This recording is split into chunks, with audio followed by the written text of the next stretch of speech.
Disclaimer. This video's information is being provided for informational, educational, and general interest purposes only. The information in this video is not intended to shock, enrage, or otherwise provoke the viewer. The sole purpose of this video was to raise awareness of true crime-related events. Copyright disclaimer: under Section 107 of the Copyright Act 1976, allowance is made for fair use for purposes such as criticism, comment, news reporting, scholarship, and research. Fair use is a use permitted by copyright statute that might otherwise be infringing. Non-profit, educational, or personal use tips the balance in favor of fair use.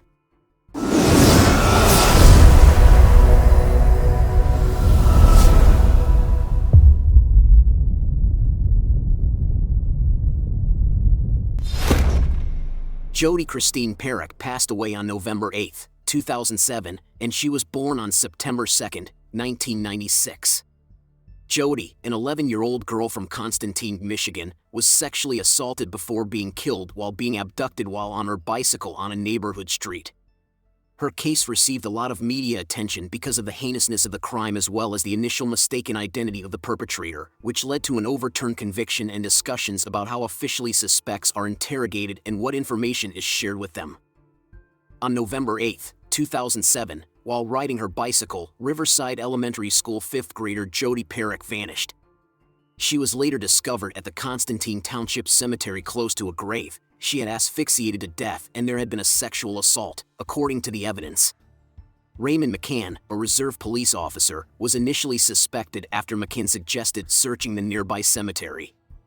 Some questioned whether McCann's suggestion itself indicated involvement, but he insisted that it was based on his intuition, knowledge of the town's geography, and experience with criminal investigations. Later, McCann claimed that his interrogations had been lengthy and that the police had falsely claimed that DNA evidence had connected him to the crime scene, a tactic that the U.S. Supreme Court had approved in the Frazier v. Cupp decision. No proof had yet emerged connecting McCann to Parrack's kidnapping, and he continued to deny any involvement. However, in 2015, after allegations that he had made false statements about his movements while looking for Jodi and that a surveillance camera near a creamery had failed to capture him walking where he had claimed to be, it was later disputed if the camera had the proper angle to note his presence. Investigators charged him with 5 counts of perjury. McCann was given a sentence of 22 months to 22 years in prison after entering a no-contest plea to one of the perjury counts. Nearly 8 years after the murder, in 2017, another Michigan girl from White Pigeon was attacked during an attempted abduction by Daniel K. Furlong, 65, who tried to take her into his garage. This caused authorities' attention to shift. Upon finding a kidnap list in his home, Furlong, a local youth sports coach, was detained. The list contained clues that Furlong had been planning to kidnap several local girls. The list raised concerns about a potential connection to the 1997 disappearance of another local young girl, Brittany Beers, as well as suspicions that Furlong may have been responsible for the kidnapping of Jodi Parrack.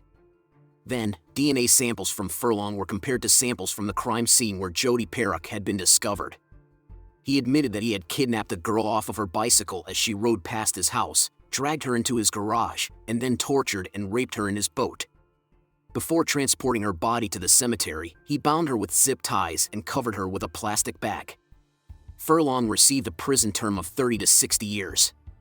After the offender was sentenced, McCann persisted in trying to have his own charges dropped. As a result, he was completely cleared of all charges. Due to the circumstances of the case, the complicated investigation, the initial arrest and indictment of a suspect who turned out not to be the real offender, and discussions regarding appropriate police procedure, the case has continued to be discussed. These problems and the eventual resolution of the case were covered in a number of articles and depicted in the episode Small Town Killer of the true crime program Scene of the Crime with Tony Harris. Don't do sad. I don't know if this one handles or urgently. Also, your options.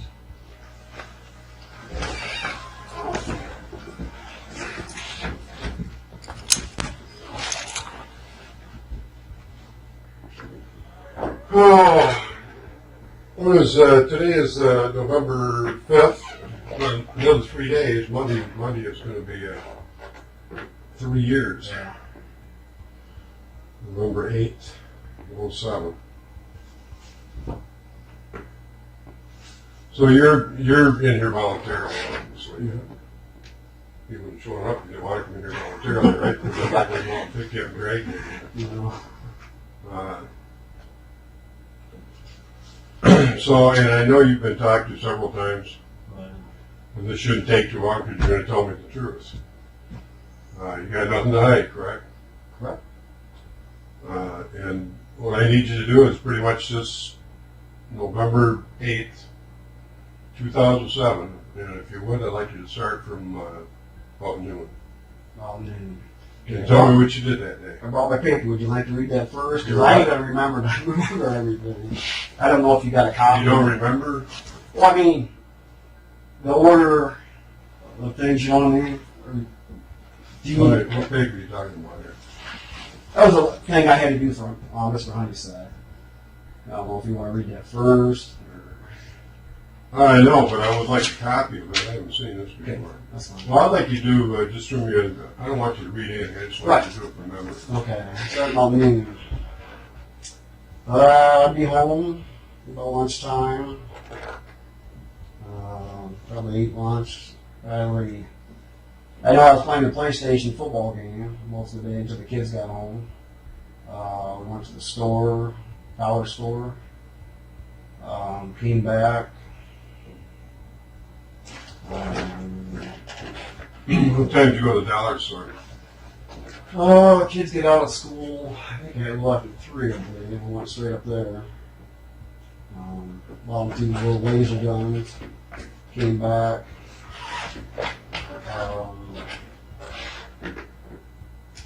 I remember starting a fire. Got a fireplace. My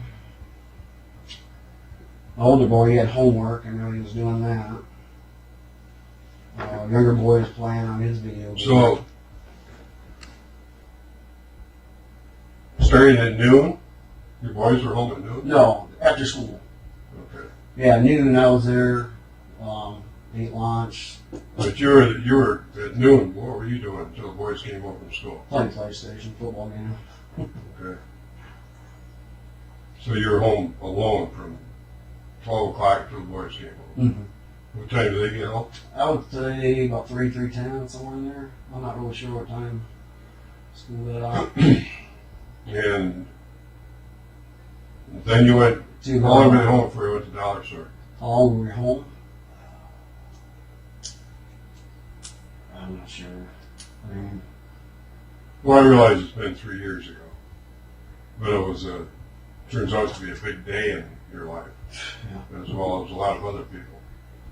And it's a day that you're going to remember for the rest of your life. So I would think you'd remember a lot of details. I don't know how long we were home before we went to the dollar store. But we went there, looked around for a while, bought a couple laser guns, came back, got some more wood out of the backyard to get a fire going. Son had homework. I think about what time. Wife got home, I think, 4:30, 4:45, somewhere in that area.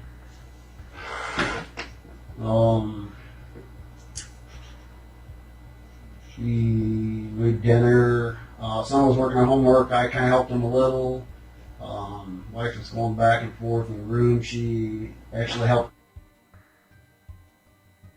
Remember that? What's his name?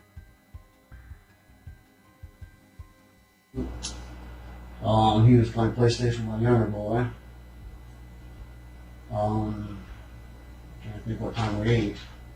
Roughly around 6, maybe, somewhere in there. Your wife got home, you say, about 4:45? Somewhere in there, yeah. And you weren't working that day? No, Obviously. no. I can't remember the date, but I had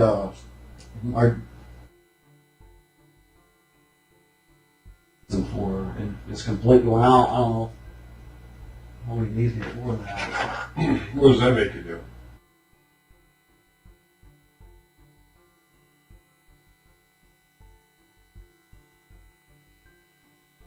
And then I just got to take a pill.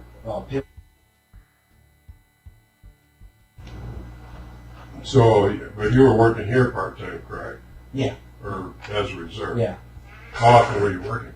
I tried to work with, I think Freddie Nice was a donker. I liked working with him a lot. You were working with Mark Shear? I don't know. We might have drove around together once or so.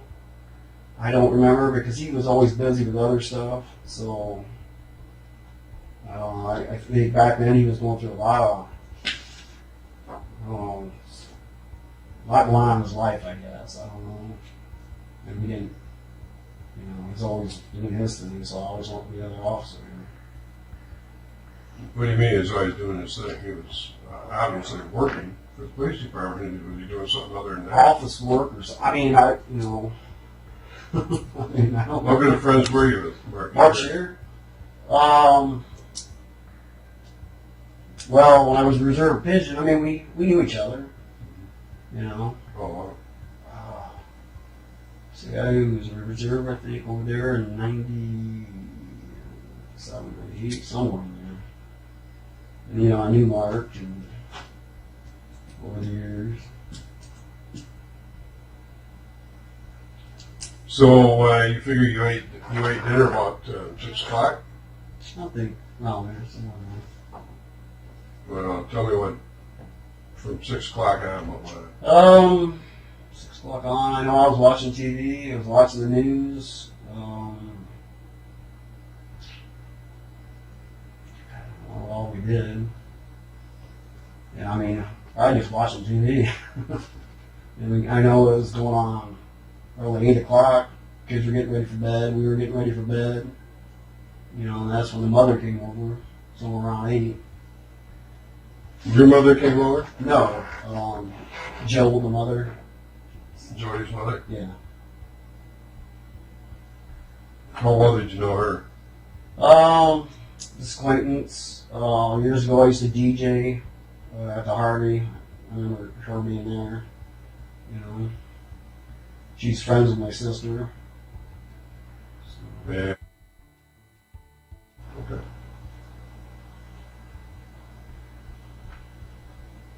Which she came over and what? Okay, she came over and said that her daughter hasn't been home for, I don't know, a couple hours. She was supposed to be home at a certain time. So my wife was there, and she was just, you could tell that how bothered she was. So I said, I'll call Donker and see if he needs help looking. So I called Officer Donker, and he kind of sounded, when I called him, he sounded, seemed stressed, Maybe, I don't know, they had a lot going on with her. So I asked him, I said, hey, you need some help. So he goes, do what you got to do. I took that as a yes. So. But you weren't supposed to be working? I wasn't working that night, but I asked him if he wanted some help. Okay. But with it, were you able to work as a police officer with that? Yeah, because that was before, and I wasn't like, You were still off. I was out for work, yeah. Were you able to carry a weapon? I did have my weapon on my side, yeah. Which later I took it off because Donker asked me, you got your weapon on? I go, yeah. And I said, I took it off. He goes, I guess that was my personal gun. Okay.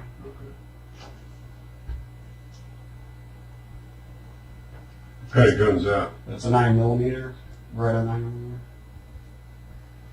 What equipment did the department furnish you? Could you mind taking your hand away from your mouth? Oh, I'm sorry. Misunderstanding a few words you're saying. Okay. What equipment did the department furnish you? I had my own duty belt. You had your own duty belt? Yeah. Mace. A baton. I got a list at home, but I just uniform bags, all the dressing. So, but you purchased your own duty belt? Yeah, I had Officer? I had that when I was over in White Pigeon. And you had a set of handcuffs? Yeah. Was that your own, or was that something we furnished? They were mine, but they were birthday present from Keith Cantrell. I don't know if you know him. Keith Cantrell. Yeah, he was reserve over White Pigeon. I was going to say that name sounds familiar. Yeah. You guys pretty good friends? Apparently, he's Yeah, buying birthday presents. I mean, we grew up together. Where's he at now? I don't know. I have no clue. Where was he living at the time? 3 years ago. I would say out on Quaker, I think. 3 years ago. So, most police officers carry two sets of cuffs. Did you have two? No, I got my case only holds one. So you only had one case on your duty belt, one handcuff case. Were you in full uniform that night? No. You had your duty belt though? Or No, I didn't have a duty. I just had a belt and the gun holster that I have. Just a gun on my side. Mm-hmm. Did you have a radio? No, not with me. No radio. How did you and Donker were riding together? Eventually we were, but we always kept in contact by cell phone. Well, you came down to the department and Donker was there. You didn't meet him at the department. You said you were going to. You asked him. I got home on the phone. I think the first place I went was to maybe DNS. Started looking around there. You went there by yourself? Yeah.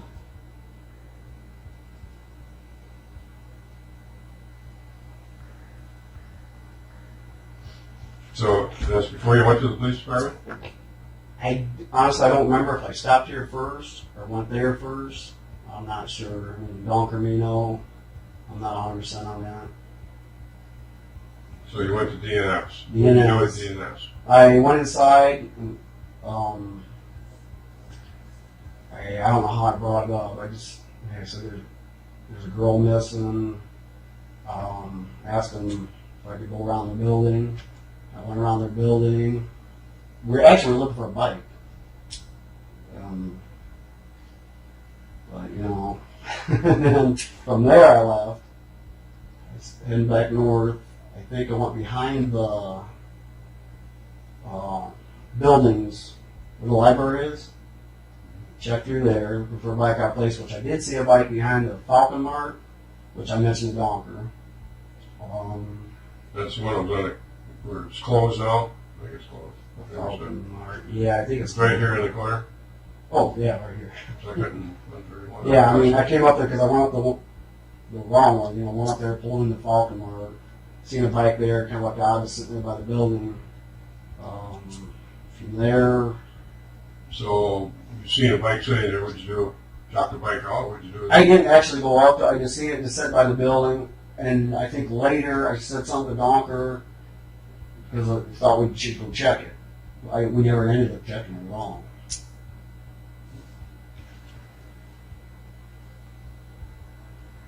Remember what color it was? No, I don't.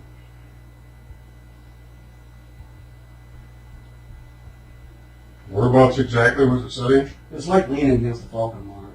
But in front or the side of the building or where? Kind of like in the corner of it, I believe. You believe? You don't know? Don't remember for sure? I can't be 100% if it was on the side or on the corner of it. You know what I mean? I just remember seeing it and just... But you're in your own vehicle at this Yeah. time. What kind of vehicle is that? I got a Ford truck, pickup truck. You still have that same vehicle? Yeah. Well, where'd you hook up with Donker at? Down at the park. Which park? The big cannon park. We hooked up there. I parked. Yeah. Oop. I'm sorry, go ahead. I parked on the north end. I walked through there looking. Looking for a bike, didn't see nothing. Got back to my truck. Started going out back on the highway. Looked to my right to see a police car, which was Donker.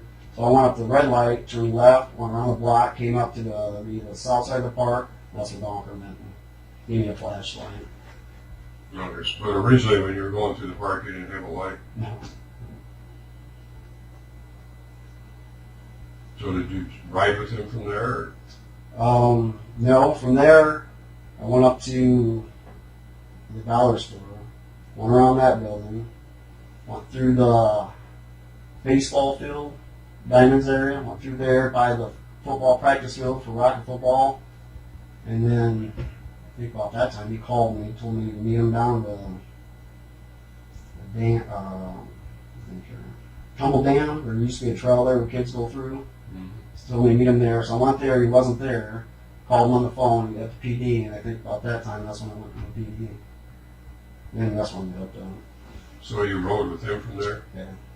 And where'd you go when you rode with him? We went to DNS again. I think he had a pitcher. Bronco had a pitcher at that time. And he went in there and asked ABC. This one? I don't know what pitcher he had. So, and then the ladies that were there, I think it was one lady, maybe two, I'm not sure, said they weren't the ones working earlier. So we went out on 131, heading north. There's a brick house, looked like an old church and a cemetery behind it. I guess the lady lives there, works there. Talked to them for a little bit. Me and Doctor came back. Stopped at, they were heading south now, stopped at that gas station to the right. He went into there. I walked around the You building. mean the one on the other side of the bridge? Yeah. We went there. He went inside. I walked around it, looked around, got back in. I don't think where we went from there. If you remember, I thought we were, during that night in the trailer park, I thought we stopped at a house. I don't think if it's the same night. I don't know if it could be another night we're on duty yet, I think we stopped at the gas place just east of Florence Road, I think. That gas station where the guys gas. Yeah. I think we stopped there. Stopped there to gas up? Yeah, I think so. I can't 100% remember, but I think we did. And then, from there, I think we went back to the PD.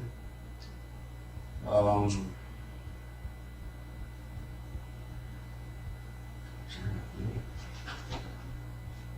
happened after that?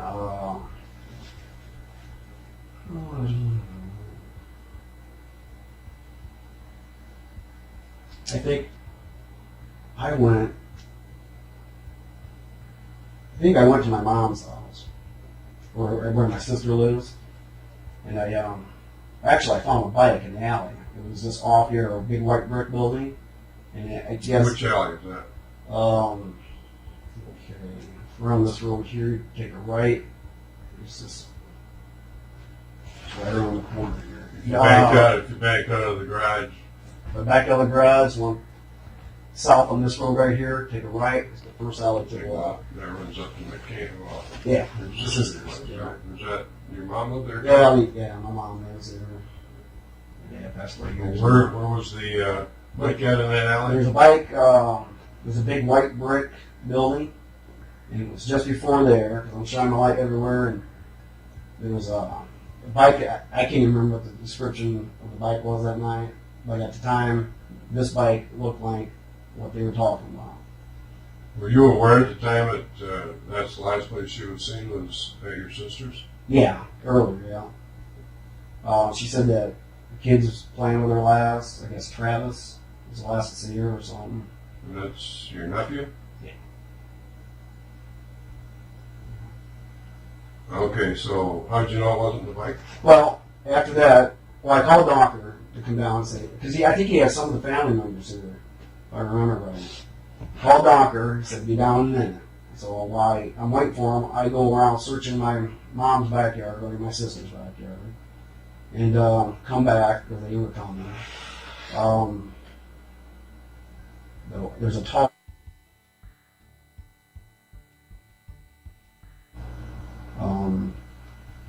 black-haired kid, I don't know. Anyways, he goes, yeah, that's the bike. So we look at it, and another kid goes, no, that's not the bike. And me and Doctor started looking, and realized there's grass growing up through the slopes and stuff, and it looks like it's been there a while. So after that, we went back down to PD, I believe. Back to work? Got back down here. Oh. Was here for a little bit. The uncle, I can't remember. He was talking to somebody. I'm not sure. Plus, he was on the phone too, I think. So during that time, I said, I'll go check the boardwalk down the river. So I walked down there with a flashlight, checking behind the buildings. I walked down the boardwalk and come up, and I see two vehicles. I went down where the boat landing is, went clear around the whole boardwalk thing, and up, which would be behind here. Before the house was here, there's a big hole. No, you were walking? Yeah. And I get back there, and I come up, I'm shining there where I check the skate park and everything, and I noticed two cars there sitting. And I think at the time, either my sister called me or I called her, and I remember saying, hold on a minute, whatever, because I don't know who these two vehicles are. And I realized it was the mother and the group of them. So, I get up there, I'm talking to him, and I guess, this is the part, and I'm sure it's on tape and line and stuff, which bugs me still today. When I walk, there's a white car and a Camaro, or a Firebird, or whatever. But I walk by, and I can remember, I had a flashlight, I just glanced real quick, back seat, through the car, and I remember someone sitting back there. And I go, oh, good, you found her. And they go, no, that's the neighbor kid. So, meanwhile, okay. I walk up towards the hole, and she asked me to, shine the flashlight. Who did? And, I'm shining and stuff like that. Where was she at when she asked you to shine that light? She was closer to the hole. When I first walked, he had two tall kids, which I have paper right on. And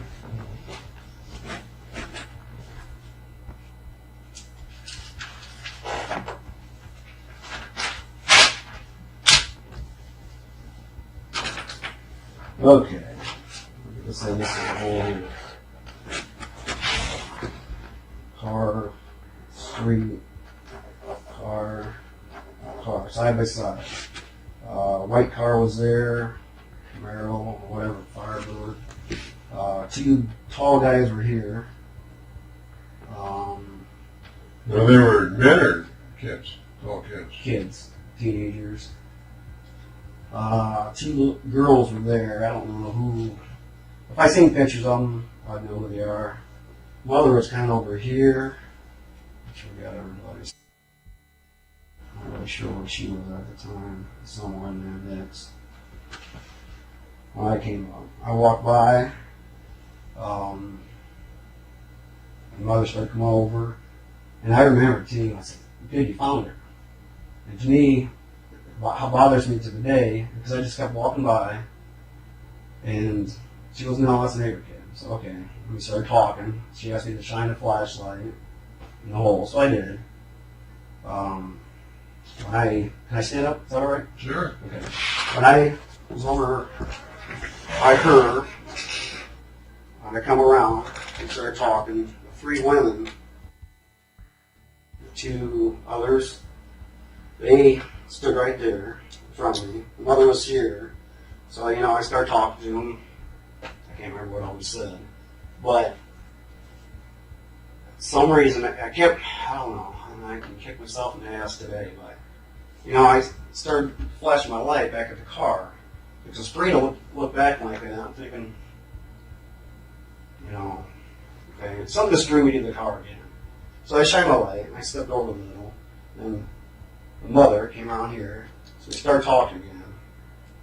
But then I started I wasn't walking to the car yet. I was shining for a little bit.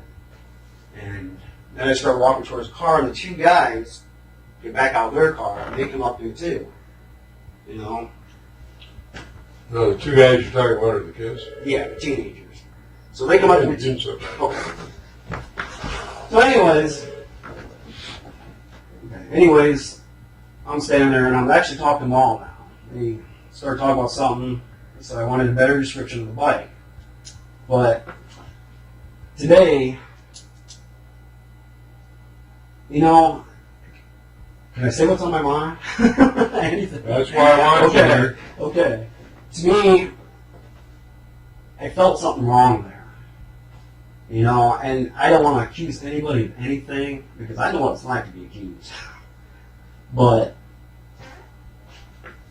a kid in the car, this blonde-haired kid, and I didn't go back and look, and that's what, scared me up inside. But the kid, if you had a kid in the back car, that kid's going to be moving around, doing this and that, The kid just sat there. How old a kid are you talking about? I don't know. I mean, it's not a real little kid, Male or female? I don't know that either. And that's what. You're talking about a kid in the white car? Or Yes, in the white car, back in seat. this car. And that's what, over these years, is this, it bothers me so bad that what if that was her, Because that whole scene down there just. So then, if you think that was her, then you're saying mom and the other people were involved. I know, and that's a hell of a statement to be saying because, and I pray I'm wrong, but in my heart it just, and I said, okay, let's check the cemetery. I remember her asking me, you going straight there? No, I got to check in with Donker. And it bothers me. What did you say about the cemetery? I said, when we're down there, I said, okay, let's go check the cemetery. Why did you say that? Because we checked everywhere else, And so I said, okay, let's go check there. So and he asked me, you going straight there? I go, no, I got to go talk to Donker. Let him know where I'm going. So, but I don't know. There's something about that scene right there. It bothers me to the day, because that means all of them would be involved, and that's hard to quite a few people there. Right. I'm assuming that those two youngsters behind that vehicle are probably her brothers. I imagine. I'm not sure. I And know mom and mom's there was friends. a street and two other kids. It'd be pretty difficult for that many people to I keep know. their mouth shut for this long. I know, but I just because I remember, later down after that, it was, or her sister asked my sister, "Why do you think it bothered Ray so much? You think he might have seen her earlier that day, or earlier, and was afraid to say something?" It's like to me, after thinking, well, were you trying to get some information out of my sister? Because maybe I really did see something, and I'm not 100% sure. Me and my wife's talked about this over and over. I'm thinking, I don't recall you mentioning this to Lonnie Palmer. I didn't. Why not? I thought I did. Well, you just got through saying you didn't. I said I didn't. You just got through telling me you didn't. I said, why didn't you mention this to Lonnie Palmer? And you said I didn't. I don't know if I did. I don't know if it's on the tapes or not. So then you don't know whether you did or not. Oh, I know. I don't know if I did or didn't. Okay, you leave there, where do you go? Police station. And I let Donker know and say, hey, you're going up there? So your truck is parked where at this time? Police station. Okay. And I hop in my truck. I head down this alley. What did you tell Donker at that time? Told Donker we're going to go check the cemetery. Okay. So I go down this road and up the street and get to 5 Points, I think it's called. Mm-hmm. And the old park there on the right-hand side, I get out there, look around, turn left, or, up towards the cemetery, across the tracks. I turn left into the first road, and I'm going real slow, both windows shining everywhere. And also, Ed Steinbach, one of my friends, he lives right there in that house. Which house is that? It's that big, huge house next to the cemetery. On Florence, right there. Right next to the cemetery. Okay. Anyway, he calls me and I tell him, I said, hey. He called you? I think so, because he's seen me. Seen the truck. We put it in there. I'm shining everywhere. He was out in his balcony thing. His back then it was kind of closed in. He called it his lion's den or whatever. But he called me and asked, and I said, we got a missing girl. And I think shortly after that, heard a scream, pull up a little more, heard more screams, I turned to the right, and that's where everybody was.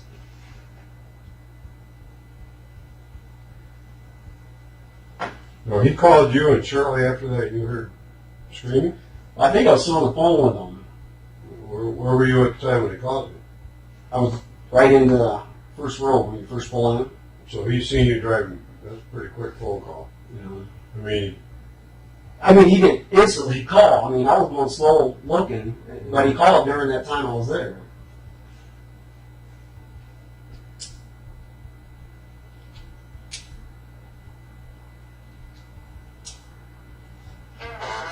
You didn't see any other vehicles at all when you pulled in there? Yeah.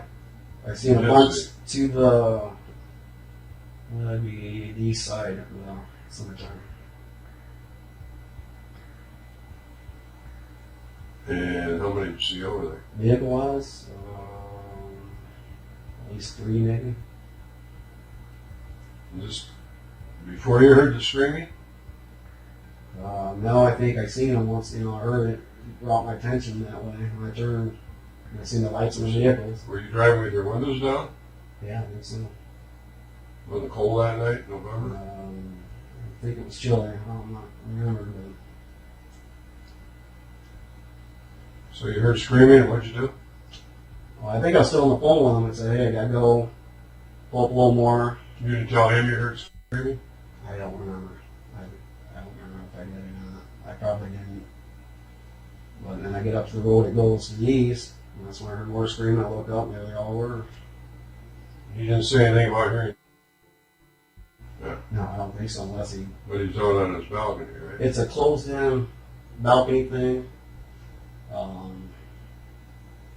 He kind of made it himself, because they don't smoke inside the house, smoke outside. All right, what'd you do after you heard the screaming again? Once I seen everybody running out, I put the truck in park and jumped out and started running towards them. Whereabouts were you when you parked your truck? As soon as I turned, I don't know. I mean, it was, okay, there's the road going to the cemetery, and it goes that way. Let's say this is Florence Road over here. It's first road going in. Centerville Road over here. That's your buddy's house? Yeah, right here in the corner. Okay, as soon as I pulled in there, when I pulled in this way, just a little ways, I seen everybody in the distance. I jump out, start running towards them. Okay, there's another drive there. Were you on this side of the drive or on this side of the drive? I don't remember that drive, so I probably was on this side.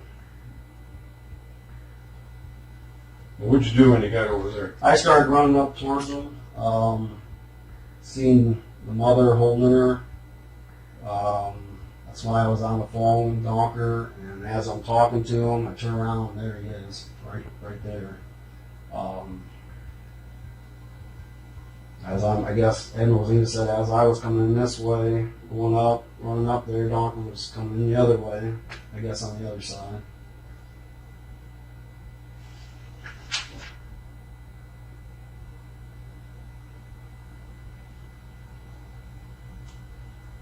You had your gun with you when you were out there? I put it in the police car. Trunk.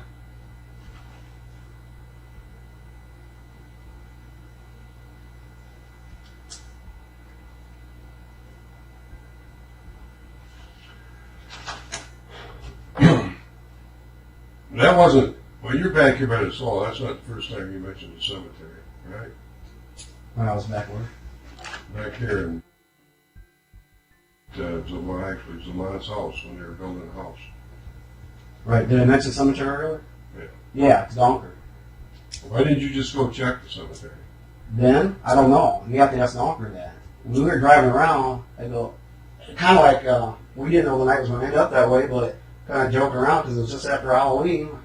I go, let's go check the cemetery. I can't even remember what I said. I got a bad feeling or whatever. But we didn't go in there, and that's one thing I never got to talk to Donker. Why didn't we? Why didn't we go check it? You know?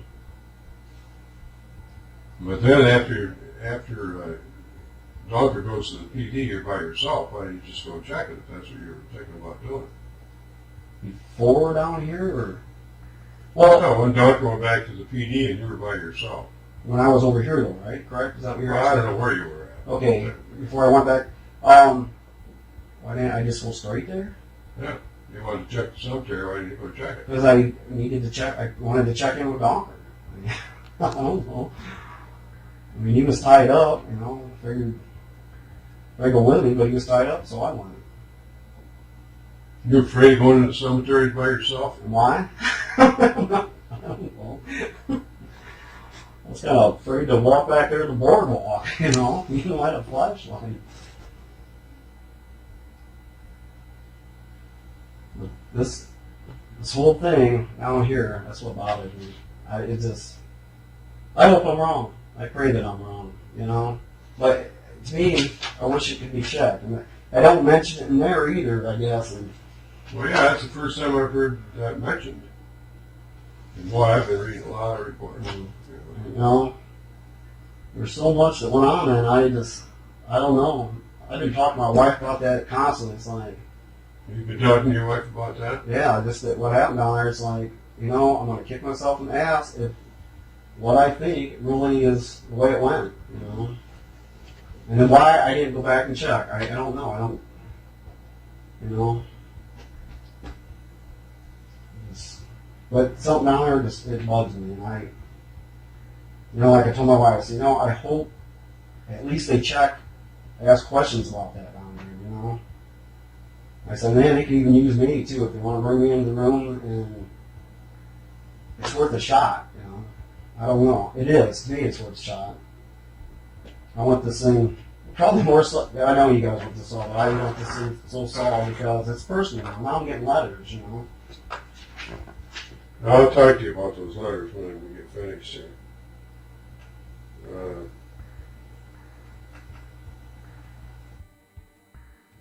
Else? Before that night? Well, was she there after that night? Jodi. Jodi. Oh, I thought you meant the mother. No, I don't think Jodi's ever been to her house. I don't She think. was. Right.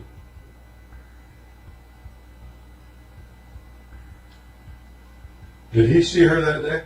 I think he did after school. I'm thinking right. Did he ever talk to you about Jodi? Has he? Yeah. Not really.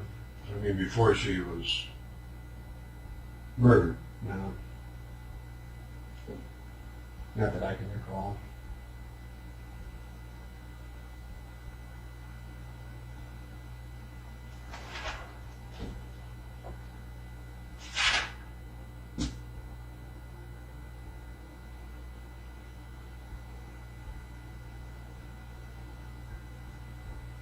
That body was found. What'd you do out there at the scene? They had me take the area off. Who did?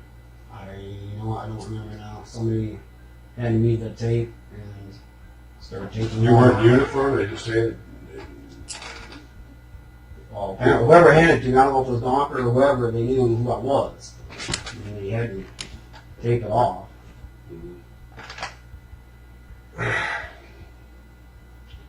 So in these interviews, you have to ask some personal questions, which unfortunately we have to do.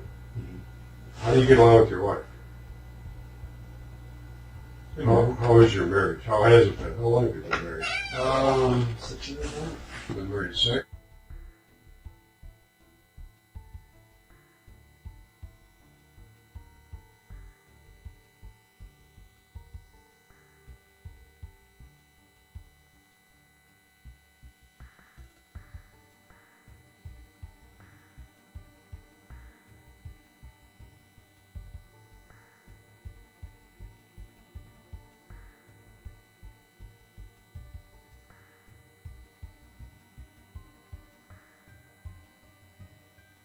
Well, what happened?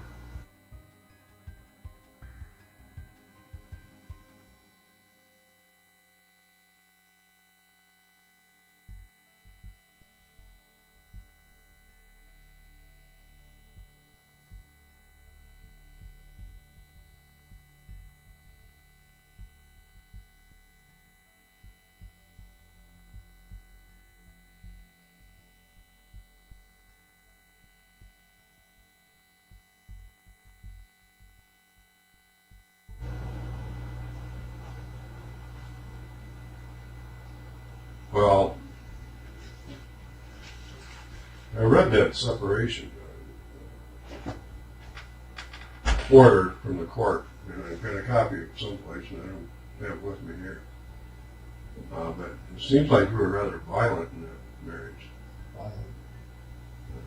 Oh, yeah. Well, let me put it this way. Look, reading that thing, you were a real asshole. Yeah, well, that's her side of the story. I should say the same too, you know. About her, I suppose you could. You know. But I'm going by what the court papers said. And you probably remember what they said. I remember reading it. So, you have interest in other women? That's what I'm told. Do I have interest? What do you mean? Just like... I'm told that you would have an affair at the drop of a hat if a woman was interested. I flirt with women. I mean, I don't know if that counts. I mean, we have people over our house all the time, and tease them and stuff. I mean, You ever approach any of them when your wife's not around? Have I ever approached a woman? At your house? You have parties there? Sometimes, karaoke parties. You ever approach any of those women?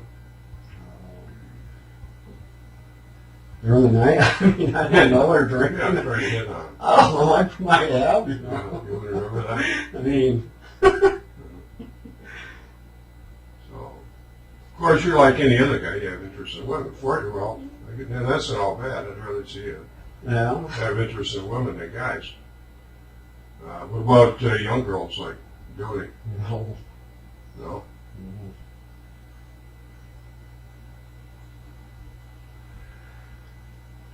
You know, one thing that bothers me is those Parrack guys.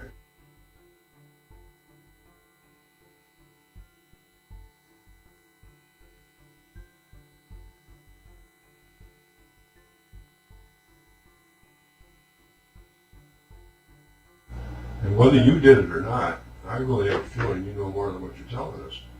And if you're protecting somebody, that's Oh, silly. God. You know what? I wouldn't protect my own family. I would not do it. You know? I've been trying to pump information on my sister off and on. Because you know what?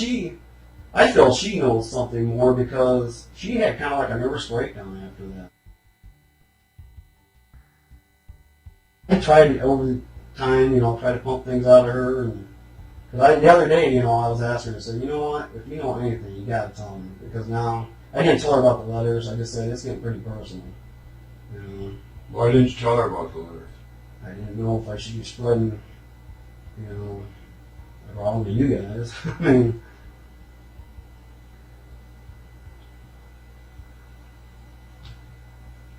Did you drive through that cemetery before the body was found?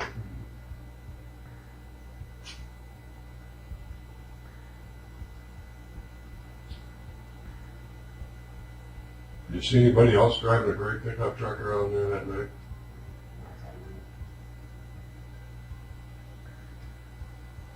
And if I told you somebody seen you driving out of there before that body was found, then that's BS. yeah. I never went in there. Well, it's nowhere near there was, I think when me and Doc was up near the gas station, or at the gas station. But neither one of you thought to drive through the cemetery at that time. No, I wish we would have. I don't know why we didn't.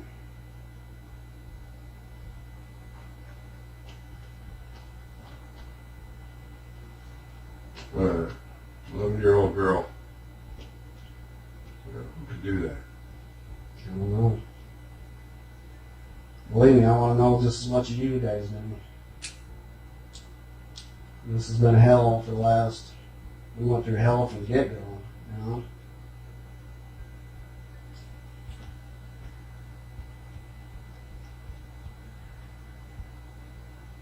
I mean, I don't know you real well, but you know what? If I knew anything, I'd tell you. I wouldn't cover it up for anybody. I don't care if it was somebody in my family or over at my sister's house.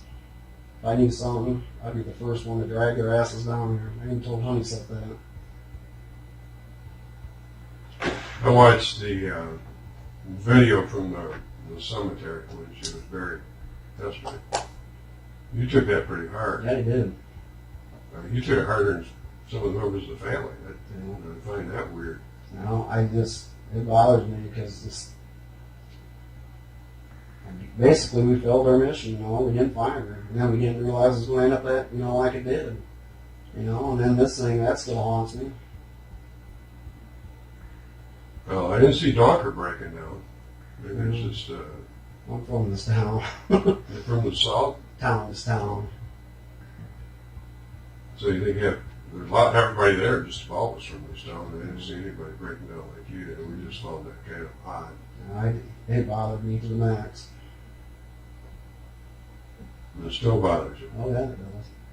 You know, I always think, you know, what if it was more of my kids, you know? Mm-hmm. You know, my kids right now are scared to, my son's 14. I'm afraid sometimes to walk to school and he's 14.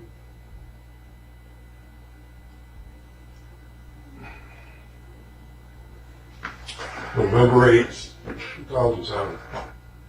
November 7th. What did you do November 7th? Was it the day before? Yeah. So, The 7th would be the day before the 8th. well, one of them days, I know I was up here, we had a training class or something.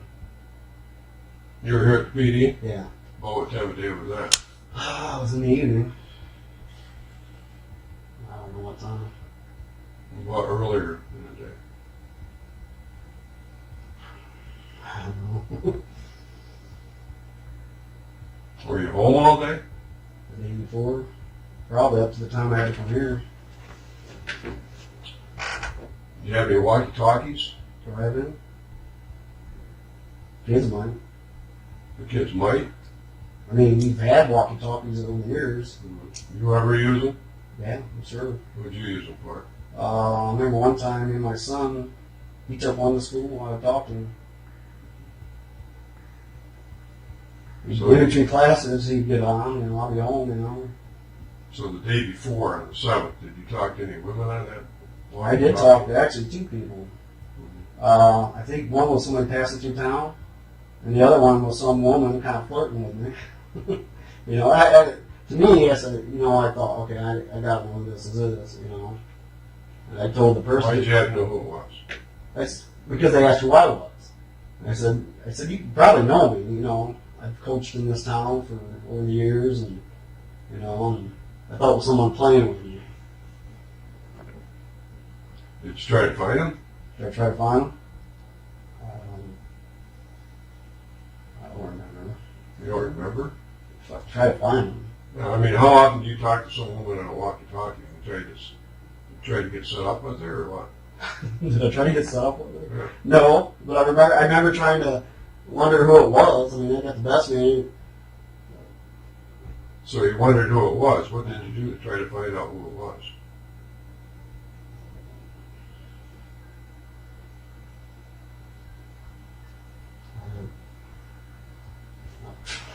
Remember? Did you ask her where she lived? I might have. But I remember at the time, I just, you know, I felt like someone was messing with me, someone that knew me, you know. I don't, you know. So you don't remember if you drove around trying to find her? Seems like I'd remember something like that. I might have. I mean, unless you know. I did it, yeah, you do it all the time? Do you do it all the time? No, I don't. You know, I remember going to the store. If I would have drove by, I could have. I mean, you know, God. So you admit you might have tried to find this person. To see who it was, yeah, I might have. I mean, I might have drove by. Did you ask that person how old she was? Did I ask? It was according to who was talking to me. It was an older lady. Mm-hmm. Which I thought was one of my friends or somebody knows me messing with me. Has anybody ever asked you this before? Huh.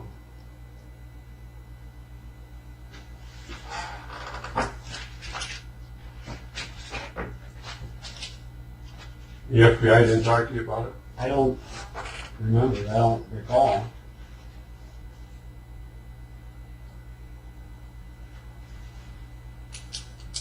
I ain't gonna lie, I'm a flirt, but I mean. Well, a flirt's a flirt, but weirdo's a weirdo. Yeah, I understand. It's a little strange talking on a walkie-talkie and just, try to find out where they're at. Yeah, I understand. So if you were doing that the day before, were you doing it the day Jodi disappeared? Were you out trying to pick somebody up? No, I wasn't, sir. No, I wasn't. You understand why we're I more understand. interested in Yeah, that? yeah. Oh, yeah.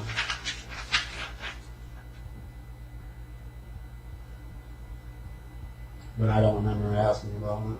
You didn't ask what she looked like? I can't recall. I don't remember.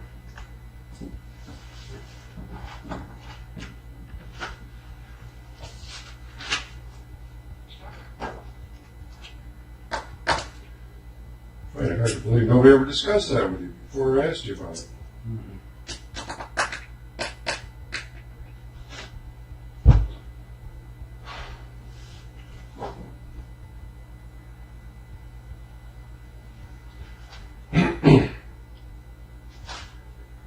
So, what happened after that body was found? After Jodi's body was found, what happened then? After I take the area up with me, we went into the crime lab thing. You went, Inside it, they took me and knocked inside it. There was a bunch of officers in there. okay. Took information. Came back here to the PD after that. I think that's when I talked to Lonnie. He talked to me that night. And after that, went to my house. They actually took my clothes. Then we came back to the PD. Did they take anything else from your house? Like, what do you mean, clothes? Handcuffs? Yeah, they took them too. Took my clothes.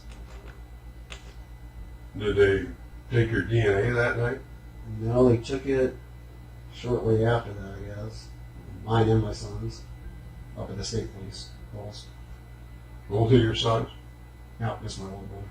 How old's the other one? He was 7 at the time.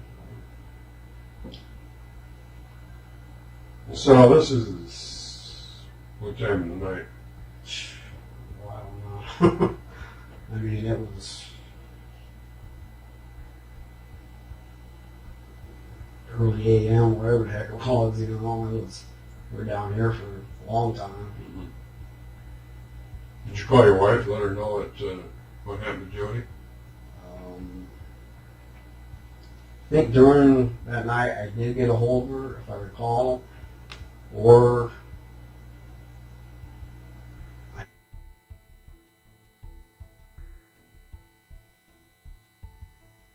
By the cemetery. yeah. I know they were on the phone for quite a long time. I thought maybe I'd talk to her and said it's going to be a while. Be down here, so.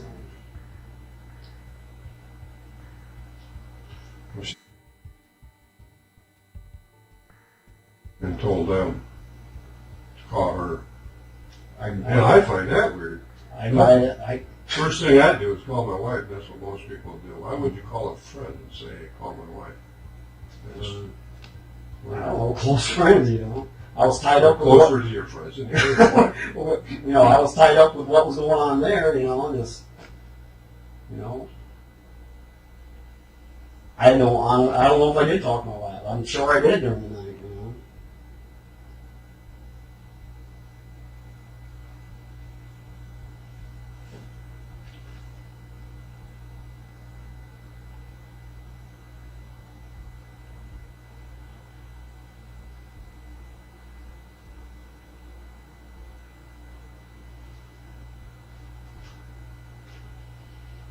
You want to take another polygraph? Too long, I'll take whatever you need to take. I'm not hiding nothing. I prefer to have, it's not that I have no faith in Dave Gizzy, but he's already given you two. And I'd rather he didn't give you another one. I would rather schedule it with the state or another polygraph operator. Right. You're willing to do that. I've been, working with you guys with You know? Yeah, you know, well, a lot of guilty people work at the place. Well, I I'm not understand. saying you're guilty, I but, understand. you know, I'm a few things are a little questionable. I know. And I'll be honest with you, you know, you're, I don't know if you're aware of it or not, but I have, I'm going to have some help on this case starting in January. And what we're going to do is we're going to start all over again. Because I came to when I got involved in this, I didn't get involved in it until June of last year. So I'm coming in, I stepped into pretty much the middle of it. As these new investigators are going to do, and we have to get together and start from the beginning again. So you're probably going to be talked to again. That's fine. But we have to do that. Yeah, you know, talking to Lonnie and Honey said, you know,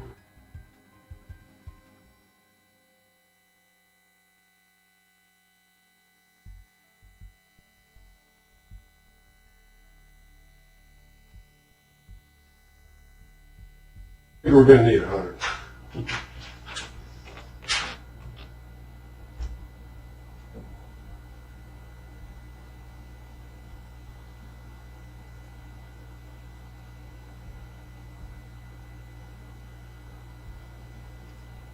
So you think I had to talk to your sister again, huh? honestly, I think so. Why do you feel that she may know something that she Because hasn't she's close to that group, the mother, you know, and it just catches me funny that shortly after that, she had kind of like a nervous breakdown or whatever she had. And to me, sometimes I wonder if she knows more than what she's saying. You know, I try to pump a little information here and there without really agreeing on her. But I think you should. What's her husband's name? She's not married. Was he her boyfriend at the time? And no, I think it was John. Maybe she was married at the time, though. John. He's been interviewed too. What's her boyfriend?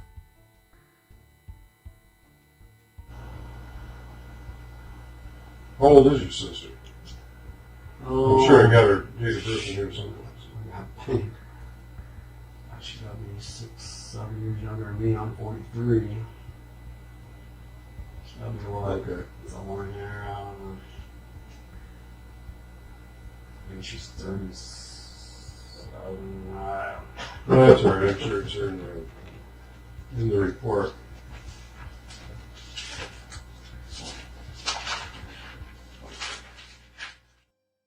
I am at peace now. You know, it's just amazing how much better I feel these charges being reversed. But he will never forget what he went through, including the 20 months locked up. It happened so quick. During his first week in prison in Jackson, he says, other inmates had warned him about what happens to child killers. As far as they knew, that's what he was. I was yanked off the top bunk, and I believe I was hit with a padlock, and split the top of my head open and tried gouging my eyes out, and it was pretty much the scariest moment in my life. Part of the longest, darkest time of his life. I was a hostage, not a prisoner, and that's how I felt. But the Jodi Parrack case cost him more than just his freedom. What is it that they took from you? Obviously 20 months of freedom. They took a lot from me, At the time I lost my family, lost my job, lost everything I've owned. I didn't get to see my son graduate. I was arrested on the day that my grandson was born, so I didn't get to see him for 2 years. His wife divorced him. His son was 12 when this all started. He turned 22 today. McCann has seen him just 3 times since getting out of prison. He didn't expect to see him for his birthday. But he was so brainwashed that I had something to do with it. McCann was a reserve police officer in his hometown of Constantine when 11-year-old Jodi Parrack went missing in November 2007, a decade ago. He suggested searching the cemetery, and that's where Jodi's body was found. She had been sexually assaulted. Police quickly turned their focus on McCann, a man with no police record.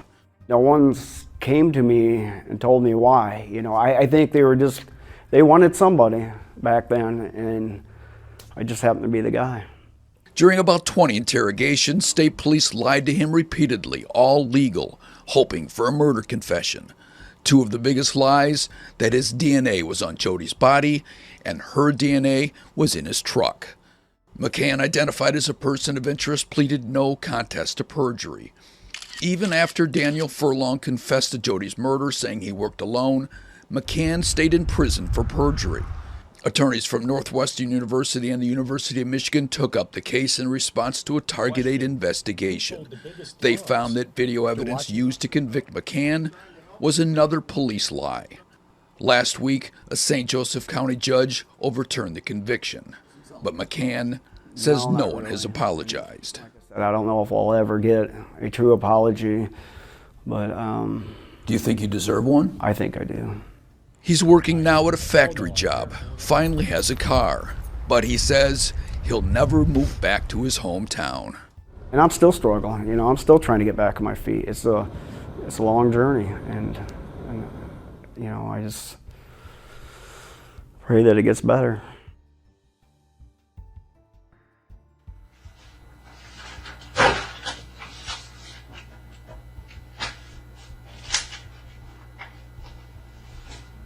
And that letter that you received, Yeah.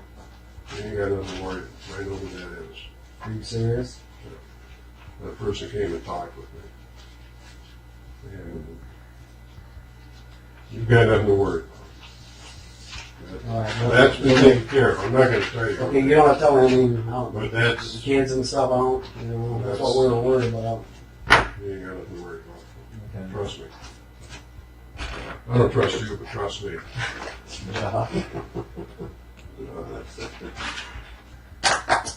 Yeah, you can have a copy of that. I'd like to keep a copy. Yeah, I just want to, I'm surprised that you gave it size on it, and we have mountains of paperwork, and I haven't ran across this. Yeah, I had to do that for homicide. That's good. So, I'm going to go ahead and get you scheduled for a polygraph, but boy, you're working 5 days a week? How long have you been working there? Started July 12th.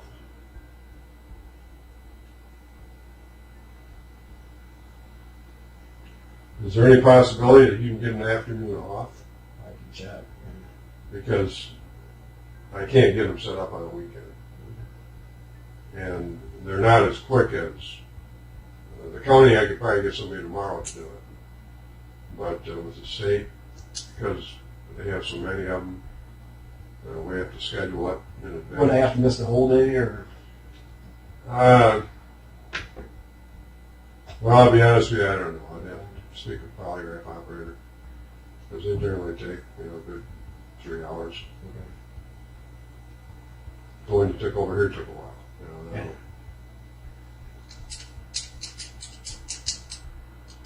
But I need, we're eliminating people. And you need to be eliminated. I want to be eliminated. Because, it's just it's... Well, let me...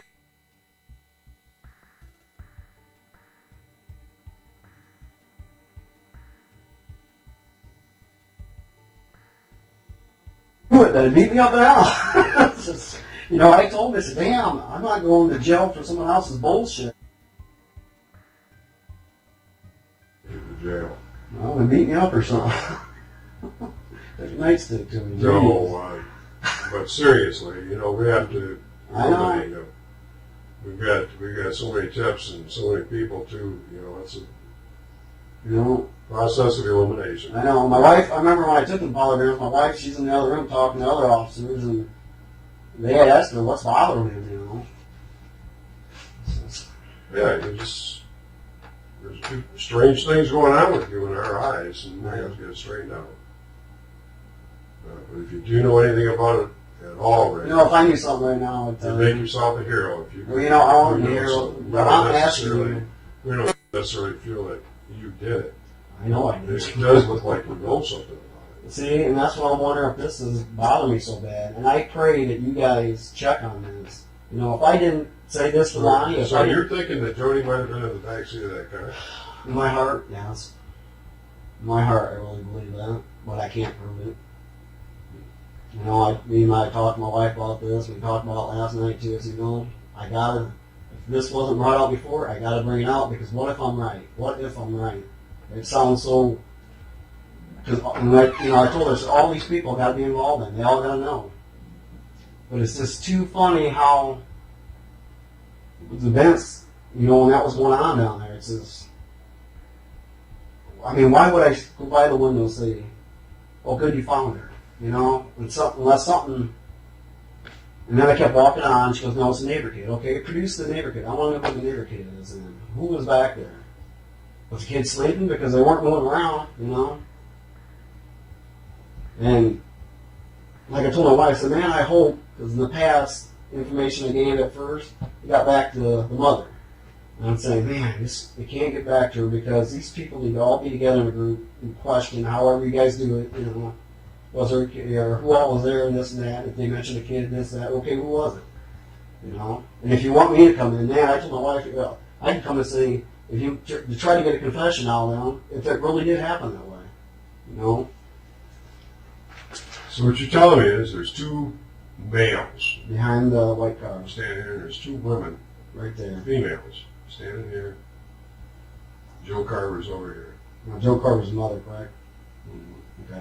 I've always called her Joe. Okay. Call her what? Joe. Joe. Okay. Yeah, Joe Okay. Carver. And Sabrina, I'm not 100% where she was at. She had me back in here somewhere. So there's another person here somewhere. Yeah, Sabrina, I don't know where the last name is. So we've got 4 women here, Yeah. With you guys. and we've got Person in the back seat. person in the back seat. But you don't know whether it's a kid or a child or an adult. It was a kid. I mean, it wasn't no adult. I mean, it was a kid. Color of the clothing. When I was standing out there with the flashlight, I'm thinking it had something dark on, white shirt. Something blonde dark hair. on and a white shirt. From the distance, I mean, the shirt stuck out. You know, the white did. So they must have had a jacket on or something. The shirt stuck out. What do you mean stuck out? The white, I mean, you see more white than you could anything else.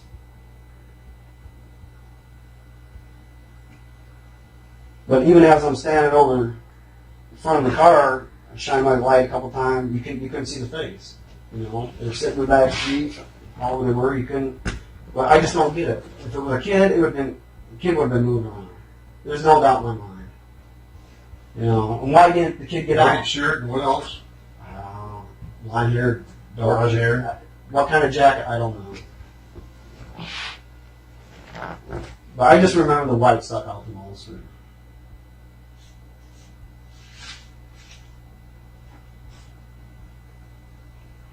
All I'm asking you is, Long blonde hair? Short blonde hair? I just remember blonde hair. What are you asking me? All I was going to say is, all I'm asking you, will you please check in on that? Certainly. Because if I'm right, besides kicking myself in the ass, because I didn't go back and really check, it just bothered me. Something about that, something wasn't right.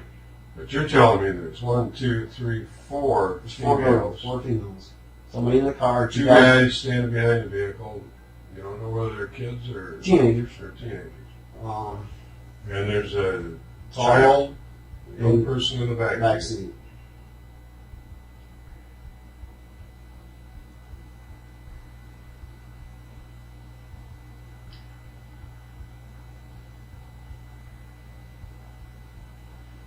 How do you know it's a young person? Just because they're small. Yeah. I got, you know. We have to look adult. But it was, you know, I had been a kid. And she even said so. She goes, it's a neighbor kid. You asked Joe what it is. Well, when I was walking by, I go, oh, good, you found her. And then she goes, no, it's the neighbor kid. And I just continued walking. But she wasn't down in the hole?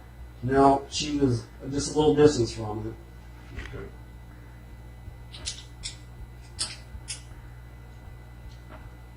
it. Okay. You're positive? Am I? But she wasn't down in that cellar? Well... No, am I positive the mother wasn't down in the hole? Mm-hmm. Yeah, I don't know. She was, I mean, it looked like a big hole. You know, she was standing there.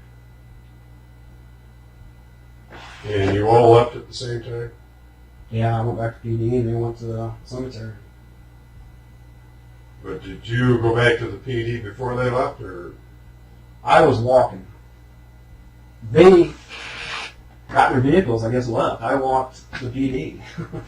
So there's no chance that she walked down into that hole after you left? Oh, God, I don't know. But you seen the vehicle leave? No, I can't swear that I've seen the vehicles actually take off. No.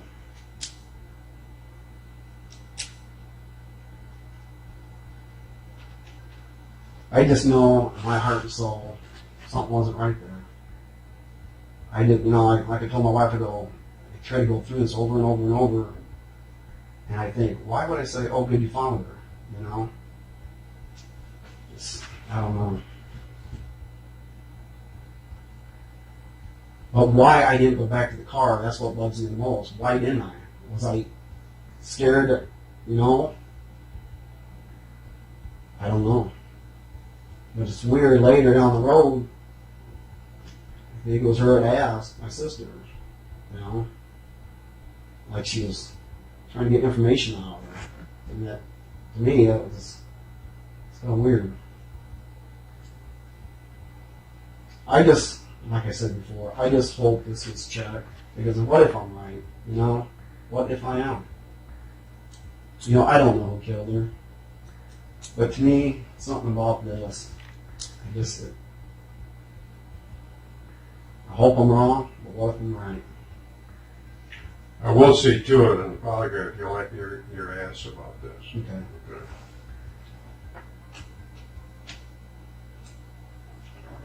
But you never mentioned that to anybody else before? Like I said, I don't know. I thought I talked to someone about it. Maybe I don't know. I really don't. Well, maybe My wife asked me too because I'm not in detail there, you know?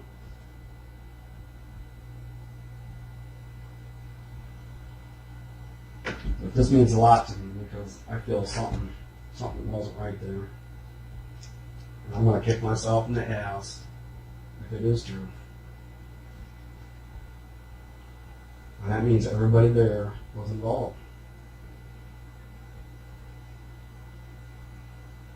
And that, see, I don't know, I just see her at the bottom on TV sometimes and it just gives me, we don't go down in things. Because I got mixed feelings on that because of this down here.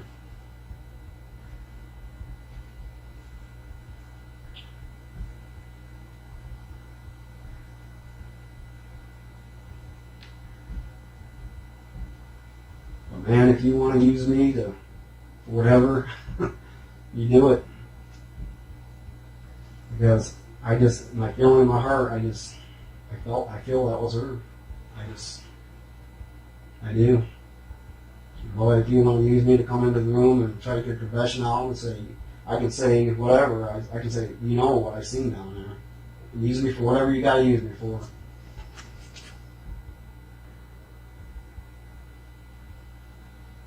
Because if it is true, one of them got a crack, they got to. But if I'm wrong, I'm wrong. And, you know, at least I'll feel better that, hey, okay, it wasn't.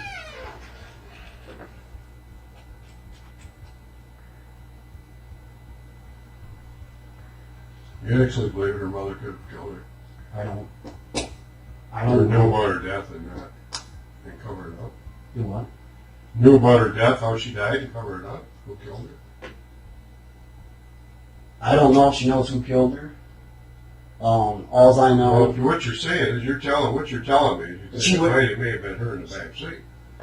Yeah. So if it's I her in the believe- back seat, Mom knows about it, right? Right, but I don't know if she knows if, who the killer is, if that's what you're asking. But I know she'd be covered, that would be a cover-up. I mean, if she didn't know who the killer is, why would she go to dump the body in the cemetery if she had her in the back seat? I don't know.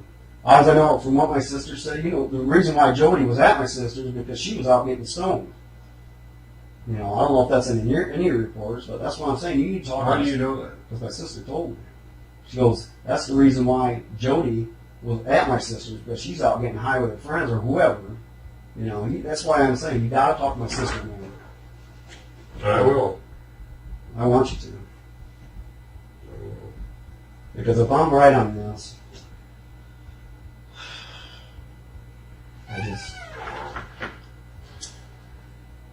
my gut feeling, whole heart and soul, I just believe that was her. And I hope I'm wrong.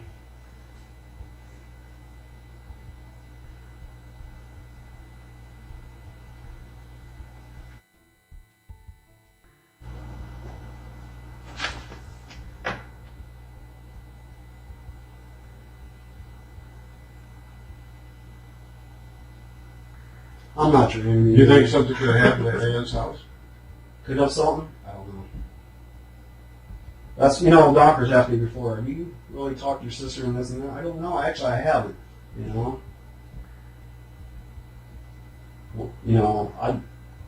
my sister or not, something happened there. Someone's got to say something. Somebody has to say something. So have you talked with her? I've talked to her here and this and that, a little bit. So I haven't gone into sit her down, just constantly drill her. No, I haven't. But the other day, I asked her, I said, Anna, because I knew I was coming here. I said, you got to tell me. If you know anything, you got to tell me right now. You got to tell me. And you guys need to talk to her. Because if she knows something, she's got to say something.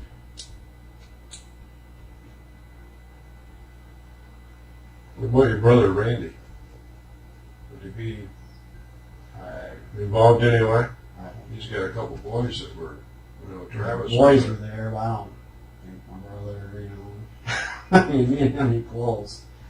I think just found out from my wife that he got busted from meth or something. Mm-hmm. Yeah. Both of them did. Really? So, yeah, he's got his own world. You guys aren't close. He went his life with the drugs and stuff. And, he's done my dad wrong over the years. He stole my dad's. I remember one time he stole my dad's retirement watch. So we had to go get that back. Brought my dad blind all the years. I think they made amends before he died, but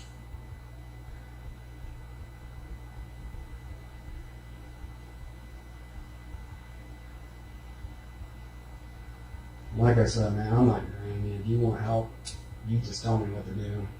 With my heart, I believe in this. I really do. Well,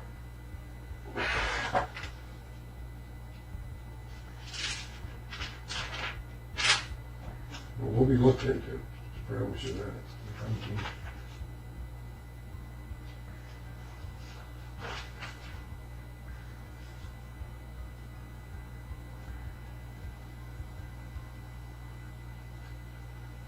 But the reason, I told you, the reason that we question you is 2 polygraphs, your idea to go look at the cemetery, and Yeah, I know. But to me, you're driving around the day What's- before with so- the walkie-talkies trying to pick up some chick, and it's just weird. I know. You're a little weird. I guess I'm weird. But I tell you what, ain't no way in hell, man. I will help you guys know whatever you want me to do. I've done everything Lisa asked me to do, and I don't know, whatever you want me to do, that's all I got to say. I'm just not going to jail for someone else's bullshit, I know that. I want you to go to jail for somebody else's bullshit. I want Tell the them, person who did it. can I have that? Can you make a copy so I can have Yeah. it? Okay. We're going to make a copy. All right. You can do it.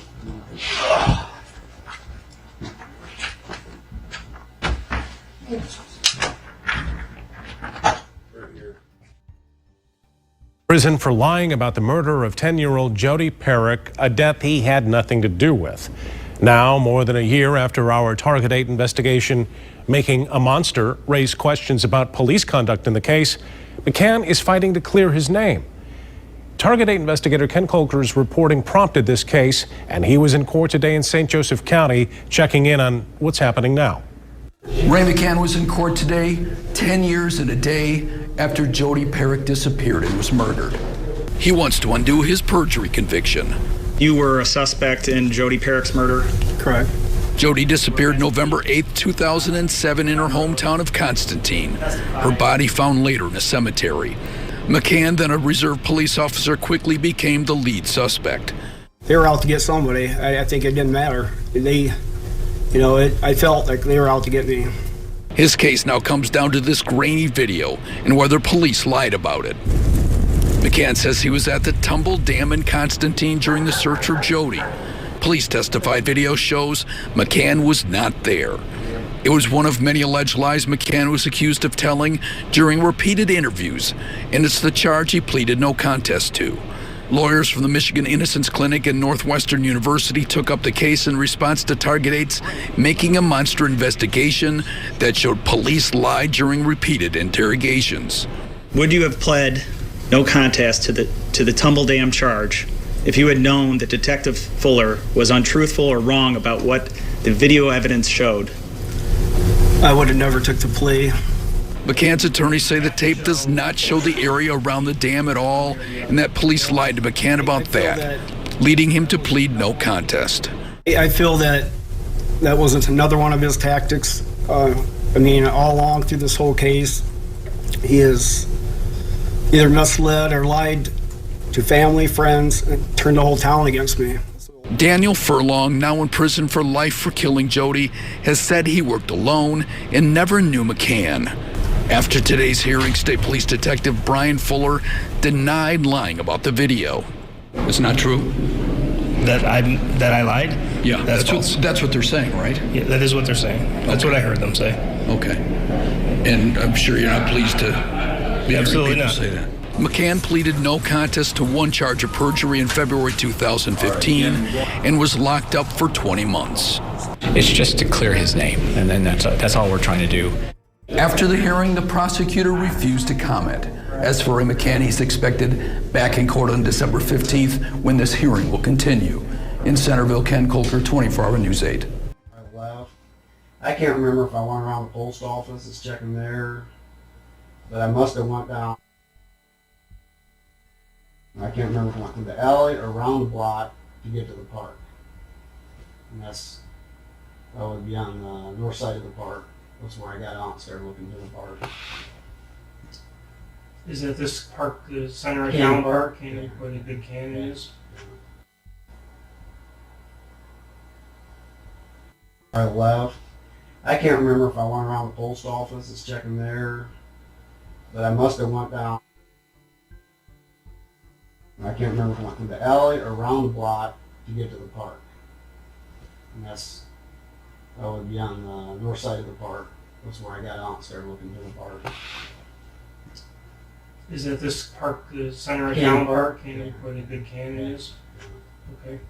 So between DNS and there, other than driving, did you get out of your vehicle at any point? I don't think till I got to the park. Okay, but you saw a bike. Right, I did see a bike. Did you make any calls about that bike? I don't know. You have to check with Doc on that. I don't know if I actually called him at the time or told him later. Okay. But he didn't come there? No. Okay. Okay. Did you guys ever go back and check that? No. Can you tell me again where that was? Because I don't know these places you're Yeah, I going to. know. I'm not from here. How would I explain this to you? Well, okay, we're at the police station. That little Falcon Mart. I think it's a white building. Mm-hmm. Be right behind that. And there's that one-way street. Okay. Okay, so it was in between, I believe, the house and the Falcon Mart. Okay. But we never did go back and check let me ask you this: you ended up, we're now jumping ahead. Okay. You ended up finding her in the bike. Right. Was it one and the same? Was it the same bike? I don't know. I didn't get a close look at that other bike. Okay. I don't know. Okay. At the one by Falcon. Right. So you don't know if that. I mean, could she have been right there? You know. I don't know. I mean, you know, we never checked the bike, and I mean, I guess afterwards I should have followed up on it, see if that bike belonged to somebody there. I mean, I'm just wondering if she just happened. Is there a place where people would live right there, where she could be? I don't know. I don't know where her friends are. I don't know. I think that's an apartment back in there. I'm just wondering if maybe you saw the right bike and then it got dumped later. I mean, you couldn't describe one way or another. You know what I'm saying? Right. I see what you're saying. If you obviously saw the bike when it was found, right?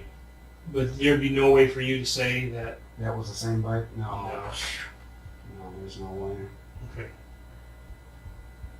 Okay. All right. So you're at Cannon Park now, and you're just driving around between DNS and Cannon Park around the way you described. Yeah. And then Stop in the park. you're at the north end of the park on a side street. Mm-hmm. You know what that street is? It's like 4th or 5th or something. 4th, I believe. Okay. Okay, and then now I get out of the truck there. Okay. And I go into the park, look around, check out either the slides, check out either the, I keep calling things that spin. around. Checked around there. Couldn't tell you how long I was there. Walked back to my truck. Got back in my truck, pulled out on the highway, headed south. That's when I seen the police car to my right. That would be, I think it was up to 5th Street, I believe. Maybe 5th Street, I'm sure. So I went to the... Was it Donker? I guess so. I had been. Was it Constantine car? Yeah. Yeah, I had been Donker, because then I went around the block, came up on the south side of the park, pulled over, and then swung to me and Donker went. That's where the gun thing came in, and that's where I got the flashlight. Okay. When you see the police car, is it rolling? I mean, is it going down the road? It's moving. Okay. And does he stop for you, or does he stop somewhere else and you just drive up on him? I mean, how do he you came up on me at the border, I believe. I'm thinking right. Okay. Or I don't know if it was about the same time or something, but I remember he pulled over and he come up and... Okay. And then there's this conversation about the gun, and you get a flashlight from him. Because he must have had an extra one with him, or he gave you his. I don't know if it was his or an extra. Do you recall what conversation took place there, as far as what he knew or what you knew? I don't know. I don't. Conversation we had. I just know what's about to go. Okay. Yeah. Not much about where you had been, where you had already looked, tried to devise a plan, or did you tell him about the bike? I don't know if it was there I told him or somewhere after that, or when we hooked up, or Okay. I'm not sure. Okay. All right. All the places that you've been up to that point, you didn't have any light assistance. Mm-hmm. You're just free searching, right? Is it dark? At that time, I think it was. I mean, able Yeah, I mean, I could see with the street lights and stuff, but I'm sure Right. it's dark. Okay. Okay.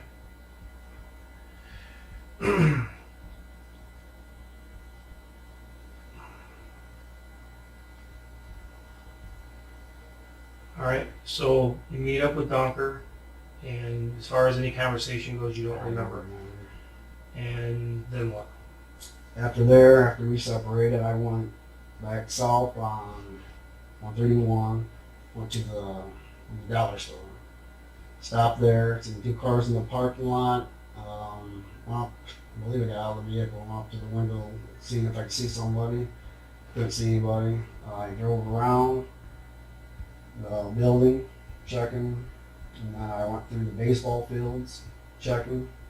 I got out near the rocket football fields where we practiced. Got out there, looked around for a little bit, and there, I believe me, Donker.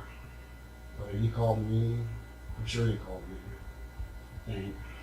I just know we were talking then. Okay. Whether he called, we called a couple times there. Well, you're by the football field, you're saying? I think so. Okay.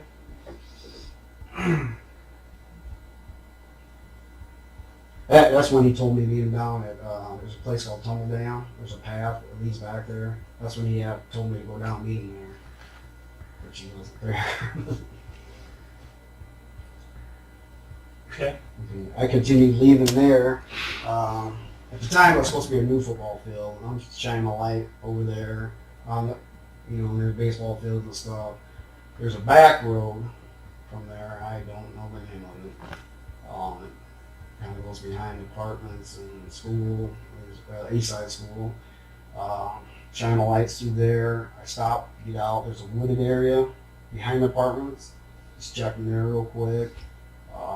Kept going, checked east side, behind east side, shining, just back and forth, shining. From there, went straight, I think now, all the way to the stop sign. There's a plastic company in the corner. So you're at the stop sign of Florence and that back road? Yeah. Okay. Okay, I went across, I think it goes, I don't know if it zigzags well or goes right across. It doesn't go straight across. Okay, zigzags a little. Mm-hmm. I just know it's right next to the plastic company. I went down that and headed, it's like a curve, and went straight down where the Tumble Dam path is. And he wasn't there, and then I think I called him then and asked him where he was at. And he said he was at the PD, so I went back to the PD. And that's where I think we hooked up. I can't remember anything. Get the police car right away, and I know he was on the phone through that night a few times. We went to DNS. I guess at that time he had a picture, I believe. He showed it to whoever was working at the time. They weren't working earlier, I guess. So we went out 131, we north, like you're heading to Threers. Was it the same people that were there when you were there? When we went back, Yep. Wayne Donker? Yep. No, I don't think so. I know earlier it was a heavier set lady that I talked to. Okay. I really don't remember who was there when Wayne Donker was. Did Donker know that you had been there already? Yeah, I think through their phone conversations, I told them I was Okay. going there, I believe. Okay. From there we went south or north to, I guess the lady worked there or manages it or whatever she does. We went out there, talked to her and her husband for a little while. Left there. Just to stop you for a second, you're with him now in his police car. Yeah. Okay. Okay, left there. See, this was, I don't remember all the places we went, but I know at one time, I don't know if it was exactly when we were coming back, the gas station on the north side of this bridge, on the right-hand side, if we're coming back south, we stopped there. I think you take the picture in there. I walked around the building with my flashlight, checking around. There, I don't know if we went back to the PD directly, because I know this could be another night too. I mean, I'm working on duty. I thought we got gas, and that might even been before I think we got gas. I'm not 100% sure now. Mm-hmm. I don't know if it was another night, or I think we were in the trailer park. I don't know if that rings a bell, or I think. I mean, and then, these nights working together, it bleeds in, but I think it was the same night. Where we're at now. I guess back at the PD. During the time that before you double up with him, when you're searching on your own, do you run across anybody else looking? I'm not sure. I don't know if I actually ran across someone else's path that was looking, or. Because I'm thinking about this time, there's a lot of people Yeah. out driving around. Well, I mean, I'm sure there's vehicles out everywhere, but I don't know if I ever came across. I actually talked to somebody. I mean, did you see anybody else with like lights or shining or anything like Not that? I can remember. I'm sure there's 100 people. See, out because the looking. problem is that tips, Mhm. people are calling on each other. You know what I'm saying? Right, right, People are calling on you, right. and although you didn't call on any, you didn't see anything suspicious whatsoever. Or anybody driving slow, or anybody shining lights, or Yeah, I guess it just never came across my mind. You know, Mhm. I'm out looking. You know, I'm sure there's many others out Right, looking. You know, right. and during that time, I don't know if me and my sister was on the phone during that time. I know we were again later. I'll get up to that point when you're ready to get Okay, out. okay. But I think we're at the PD, and After you returned. Is this after we're you gone. after you returned with going to the lady's house? Lady's house. And maybe you got gas, maybe trailer park, whatever. See, yeah, I don't know what sequence. I don't know if we came back to the PD first, and that was maybe the time that Donker decided to get an Amber Alert, and then maybe we went back out. I'm not sure, you know. It's Okay. something we have to get Donker on. Okay. All right.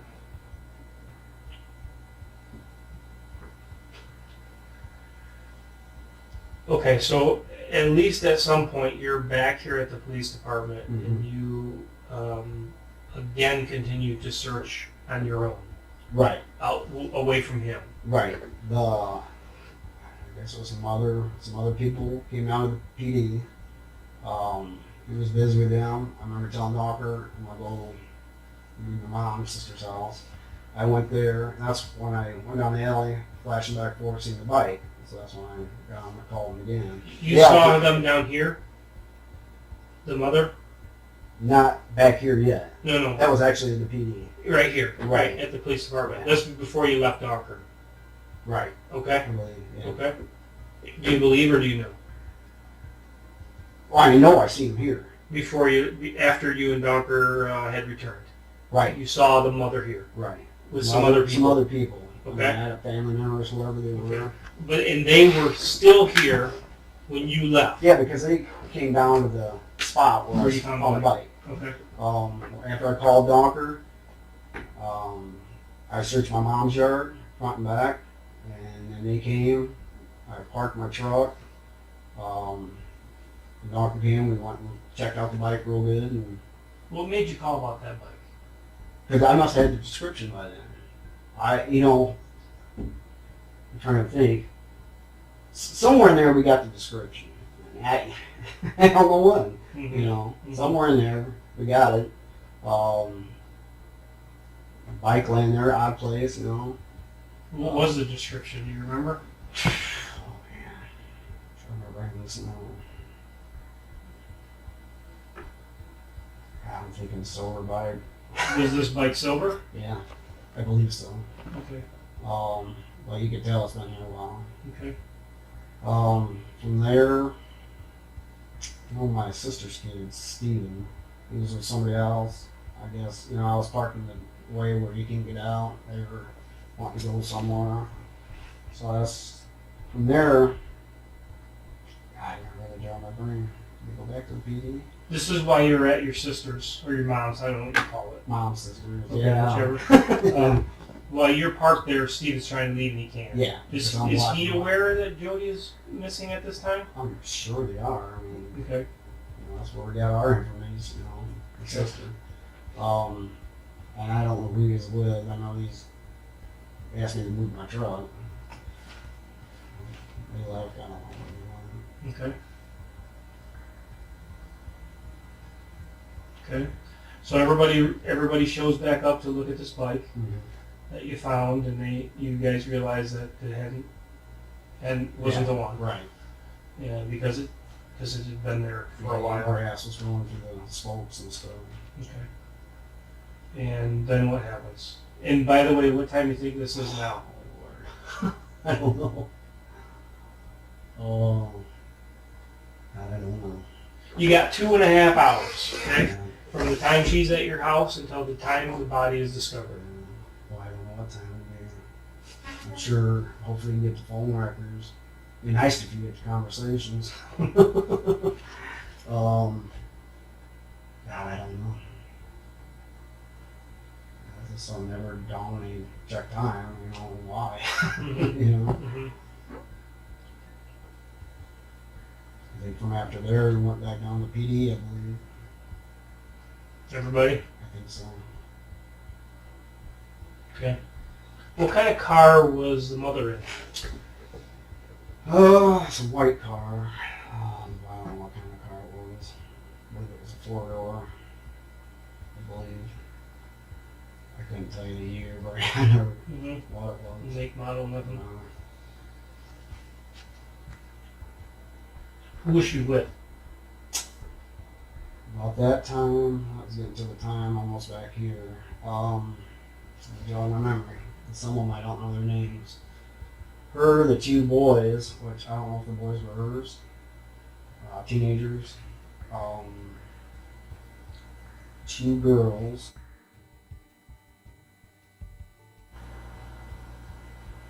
And according to her, she said it was her cousin in the backseat.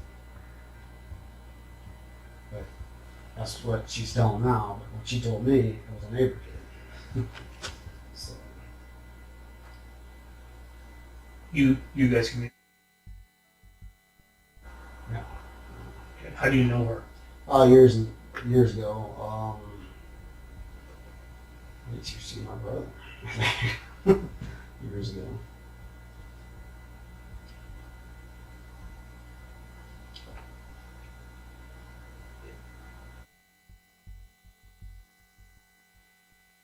Are you referring to teenage kids, the 2 boys. Do you know whose boys they are? I don't know if they're hers or Hers being the mother. okay. Would you know them if you saw them? You mean this? If none of this would have happened, would I Then. just know then? I don't know who the boys really are.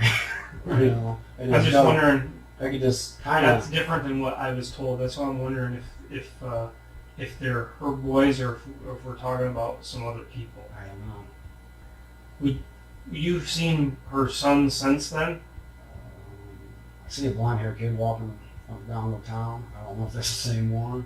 I didn't really pay much detail to them. I just knew they looked like teenagers. Okay. Kind of tall, slender.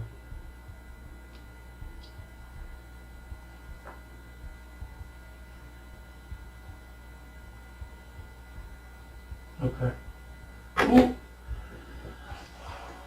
Where the bike is in the alley? Is it in the alley? Mm-hmm. Well, it's not really. It's off the side of the grass. Okay. Donker comes down. Who's there with you when you find this bike? I'm by myself. Okay. Who arrives to inspect it with you? Donker? Yeah. The mother? So, Who else? Tall kid, black hair. I think he was the one that said, "Yeah, that's the bike." You know, that we realized it wasn't. Okay. Tall kid with black hair? I believe so. Okay. I don't know who else was it. I don't know if the 2 girls were that group at the time. You know, I'm not 100% sure.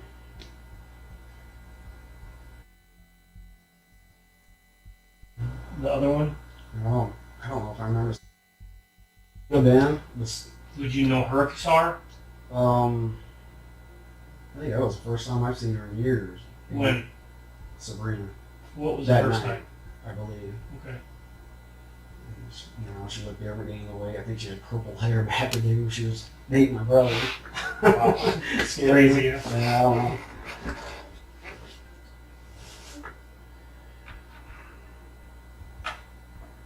But when you're ready, I'll take you through that whole scenario down there. Okay.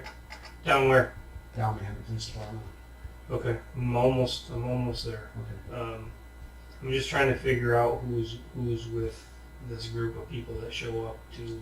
See, I don't the know bike. if it would be the exact same group that was behind the police department or not. You know, How many people showed up? it was a pretty little group. I mean, I don't know the numbers. How many cars showed up?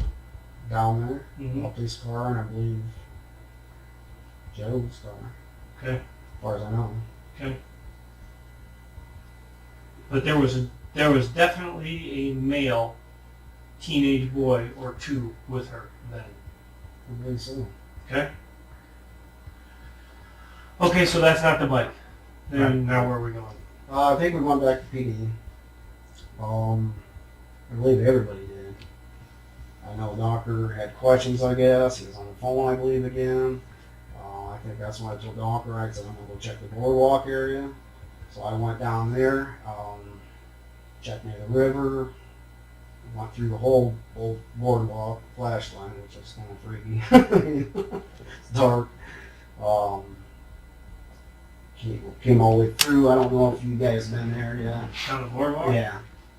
Okay. I'm trying to see where we're located, which I know where it's I'm at. kind of, I don't know, my angle is mixed up right now. Mhm. But anyways, I came out the other end, which would be on the east side. Came up there, and I know there's some bush and stuff, shining light, shining near park area.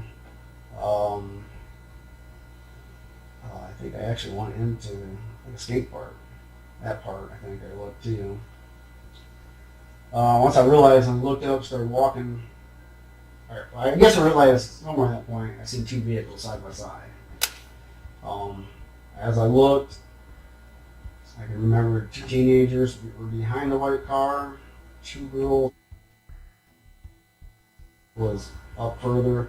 Mother was near the hole, roughly in between the car and the hole. Let me make sure I got the right people. People here. Two boys. They were in a car by themselves? Two boys. The two boys. You see two cars, right? Right. Can you just Everybody was describe out. them? No, everyone was out of the car? Yeah. Well, except where the kid was. In Okay. the back seat. Okay. The other car I think was like a Firebird Camaro Okay. or something like that. That makes sense. Okay. Yep. As I'm walking up, I think that's when my sister called me. And I remember telling her, I said, I don't remember all exactly what I said, but I said, as I'm walking up, I think I see the mother. And my sister saying they checked the schools. There's a name here, I'd have to look it up. Girl already checked the cemetery, and I think that's what stuck in my mind about cemetery. Checking it again, because that's the way I am, you know. After the cemetery, I would check the schools again.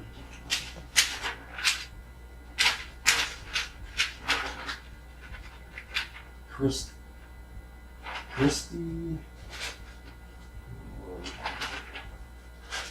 Person or something like that. Pearson. Okay. My sister said she already checked the cemetery. At point as I'm walking up, really don't know what I'm thinking. It just seemed weird. Who are these people? What the figure? Okay, somebody, you know, as I was going first before my sister, I'm thinking, well, maybe people looking. Okay. When I got closer, I told Miss ended up hanging up, I guess, and walking. Okay, like I said, the two boys there, two girls were there. I guess time was starting to get closer. People were moving around. Should I get up and stand and go through this, or I don't know if that makes it easier for me. Yeah, and I had my flashlight. The white car. The other car was next to it.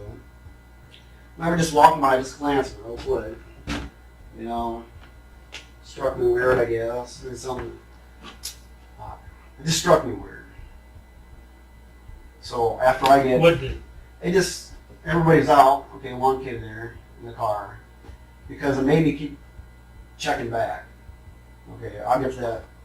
Are you referring to the Whoever's in the car. Firebird? No, The other car. no, white car. Okay. Kid was in the white car. Okay. I know I passed the car, quick glance, I go, oh good, you found her. Thinking, okay, it was blonde haired kid, you know, thinking, okay. And she goes, no, it was a neighbor kid. Why I didn't double check again, kicked myself in the ass for that one. But I kept going, went over to the mother, she's close to the hole. And I remember talking to her for a little bit. Can't even remember the conversation.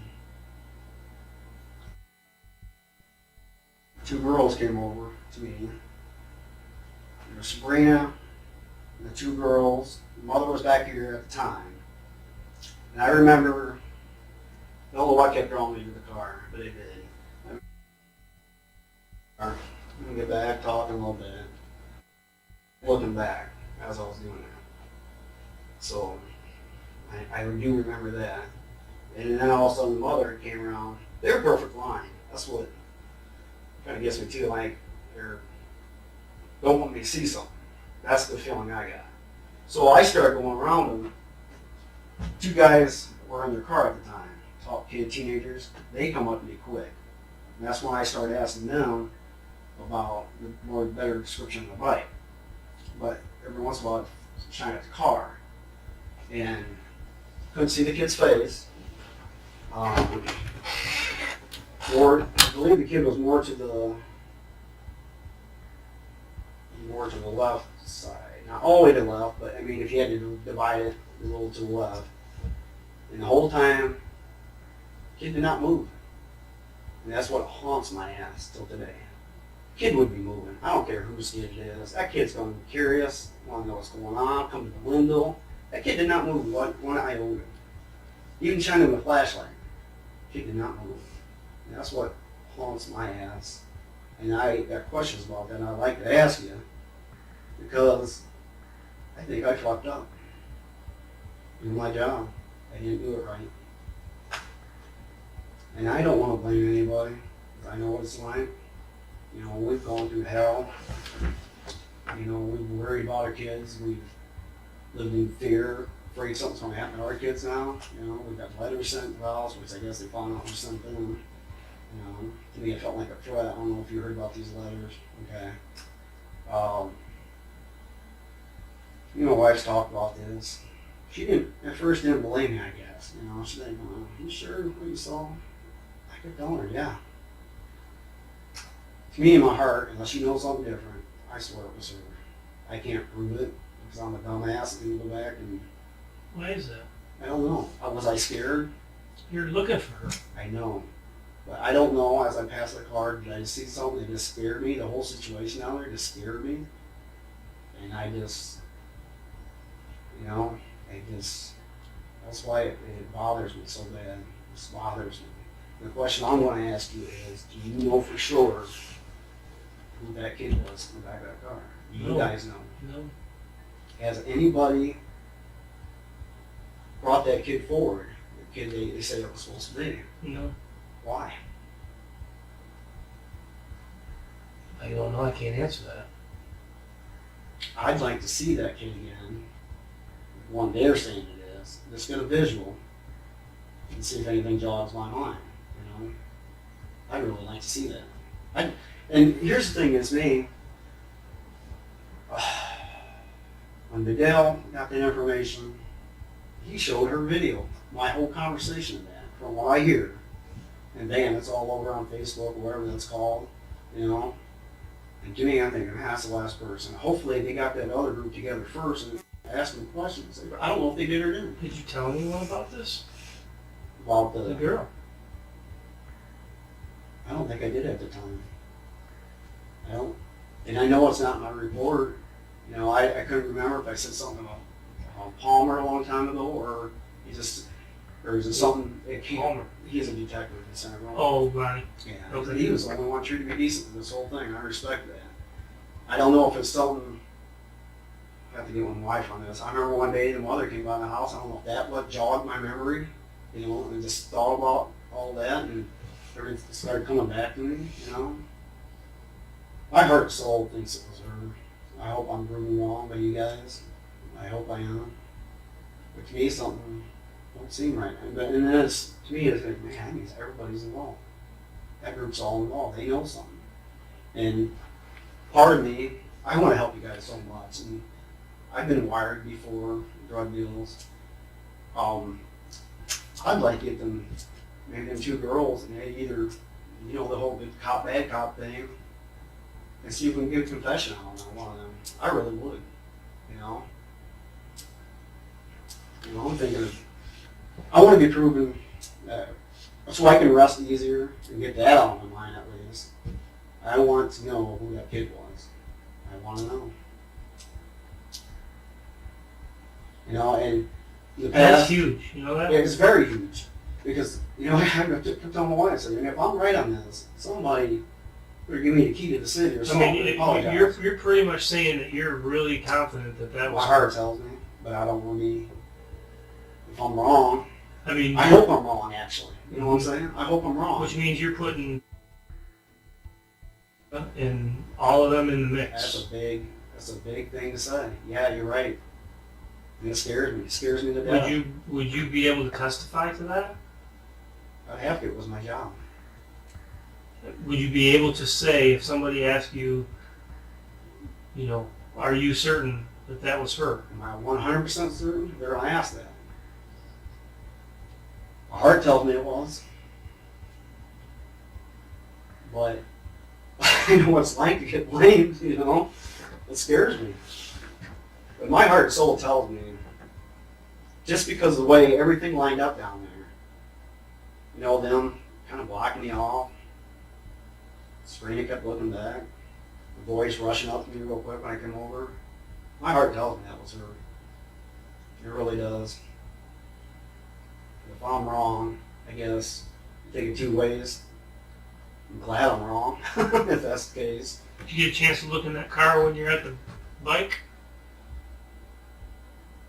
Look at the car.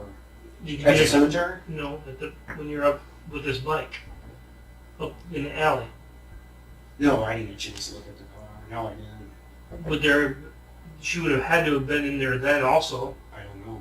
Because you came directly back. Oh, you went to the boardwalk. Yeah, I don't know. I don't know how long they were down there. I hope I'm wrong, but I want to know who the kid was. I hope you're not wrong. I'd like to be able to. Well, I see what you're saying, but that's one hell of a thing. If I'm right, somebody better be apologizing to me. I want to apologize anyway. I want to be apologized to anyways by this department. I did my job that night. Did what I was supposed to do. Well, Ray, with all due respect, I didn't do it down there, and that's what I told you. That's why it haunts me. Because I don't know, something scared me. I seen something and I just froze up. I guess shit happened. But I don't know. That's what it made me. Tell my wife, it just makes me sick every time I see her on TV, thinking just because of the way everything lined up down there. Them kind of blocking me off. Serena kept looking back. The voice rushing up to me real quick when I came over. My heart tells me that was her. It really does. If I'm wrong, I guess take it two ways. I'm glad I'm wrong, if that's the case. Did you get a chance to look in that car when you're at the bike? Look at the car. At the cemetery? No, when you're up with this bike. Up in the alley. No, I didn't get a chance to look at the car. No, I didn't. She would have had to have been in there then also. I don't know. Because you came directly back. Oh, you went to the boardwalk. Yeah, I don't know. I don't know how long they were down there. I hope I'm wrong, but I want to know who the kid was. I hope you're not wrong. I'd like to be able to. Well, I see what you're saying, but that's one hell of a thing. If I'm right, somebody better be apologizing to me. I want to apologize anyway. I want to be apologized to anyways by this department. I did my job that night. Did what I was supposed to do. Well, Ray, with all due respect, I didn't do it down there, and that's what I told you. That's why it haunts me. Because I don't know, something scared me. I seen something and I just froze up.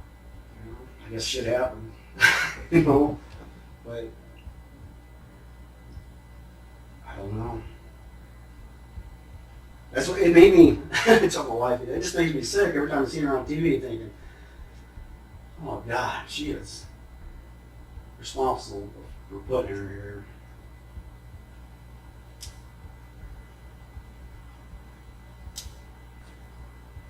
I've always had mixed feelings this whole time. They did things in the park.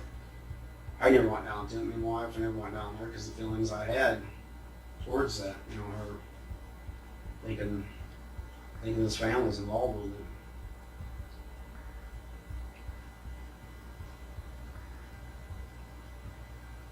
But, you know, I mean, me and my wife talk. I'm gonna trust you. I have no reason not to trust you. And they did me wrong, but I guess they were doing their job too. You know, I respect that. But I did my job too, not to the fullest, obvious. But my heart and soul, I think. Well, I gotta just say, and I guess this is gonna have to be part of the trust factor with me. But Ray, I don't think you can stand on that box and say that you did your job. I know.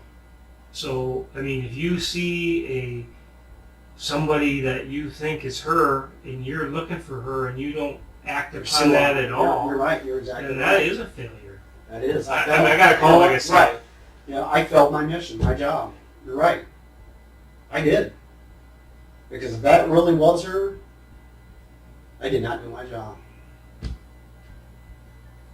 You know? You're 100% right. From me outside looking, I'm not there. I'm not going through the motions, looking and, you know, tied into it the way you are. Right. I'm on the outside looking in, so I felt you're right. Excuse me for being somewhat judgmental, but it is what it is. You're right. I felt like that was really her, but I want to know who it was. I do, so I can rest a little bit easier. If they prove who it was, so be it. How many people piled back in that car? I don't know. I walked the police department before they took off, I believe.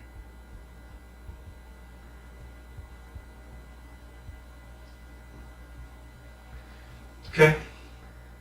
Well, it is what it is, like you said. You can't go back in time. No, I can't, you know. Believe me, if I could go back in time. At least that. What would you do different? Well, search the damn car, you know? I would have searched the damn car. I would have found out at least who the hell was in the back seat, you know?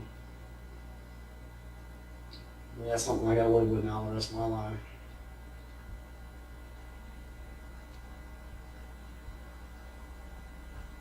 Well, I think it's time that we maybe put some people on the hot seat in regards to that, because I don't think that's really ever been explored too much.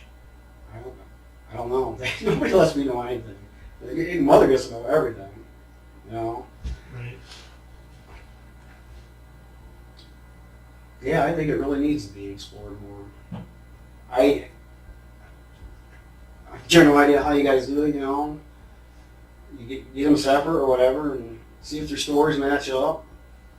And, you know, you can even say, hey, who was the two kids in the back seat of the car? See if they say, yeah, there's two or whatever. Well, really, there's only one. And I mean, you know, it's your job, and I respect you for that.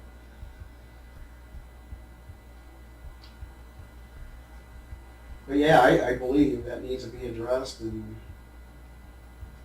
really gone over. I really do, because I want to know. I want to know who it was. Who did you say, oh, good, you found her, to?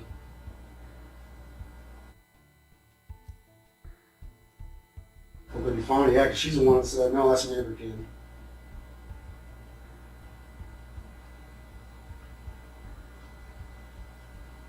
How was she acting then?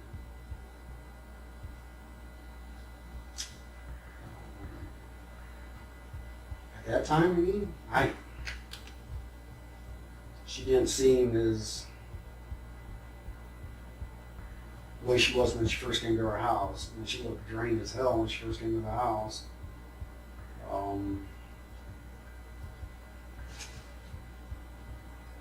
don't know. I mean, You thinking this girl in the back seat of this car is dead? am I thinking that at the time, or looking back thinking that? Well, she wasn't, he or she wasn't moving. Put it that way. Was I thinking at the time that this person's dead? Probably not.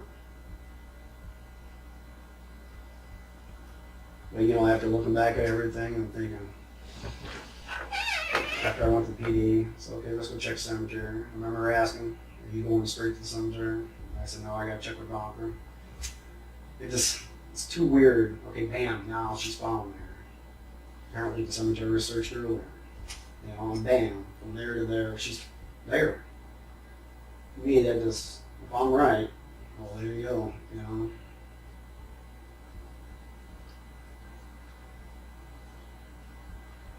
Whose car was that? The white car? Well, if I'm right on the other one, the other white car pulling in the drive, so I don't know which one white car that is, but I'm sure it was. I couldn't tell you the difference on them, but I'm sure it was her car.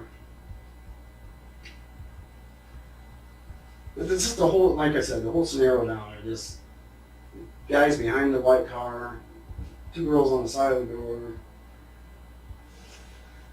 I just, bad feeling. Bad feeling.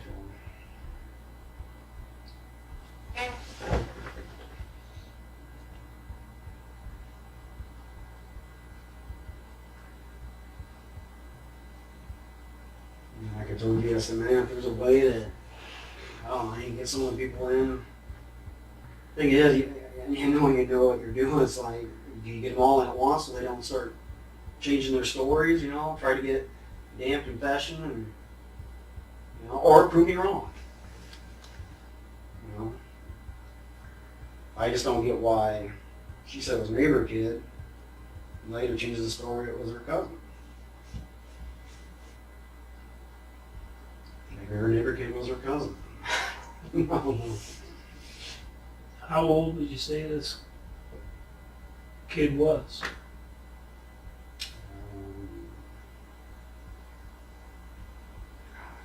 Class, I don't know, over 10.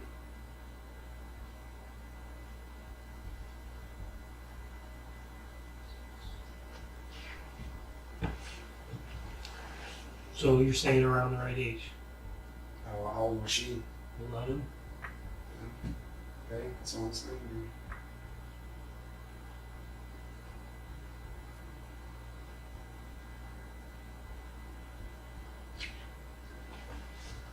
You know, I talked to my sister-in-law about that too. Yeah, she's the one that actually told me that the mother said was her cousin. And she kind of described the girl, apparently it was a girl. So she had like, I would say dishwater blonde, brownish look.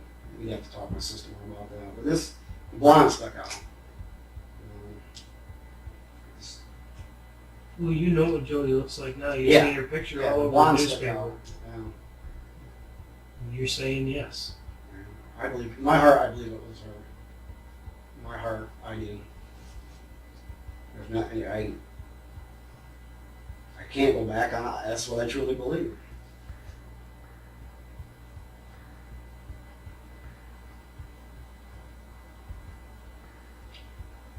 Until they can, you guys do some checking and then you really have, it was something else, okay. Sorry. You know? Something tells me different. Something, my gut feeling is, it tells me different. It's too coincidental. Found in the cemetery after that. Okay, so let's get on to it. I definitely have, I definitely appreciate that you would actually kind of make yourself look stupid, for lack of a better word, to bring that out. I mean, that says a lot about you. Dumbass, I guess. Didn't do my job. You're right. I ain't gonna argue. I don't know what you're trying to say. I mean, really. Yeah, that's why I kick myself in the ass every day. But nonetheless, I commend you for at least being the man enough to say that, you know, some mistakes were made in the work that you did that night. Nonetheless, here we are. You are finished there. What happens next? I go back to the PD. I let the uncle know that we're going up to the cemetery. I leave us parked right here in your parking lot. Went down your alley here.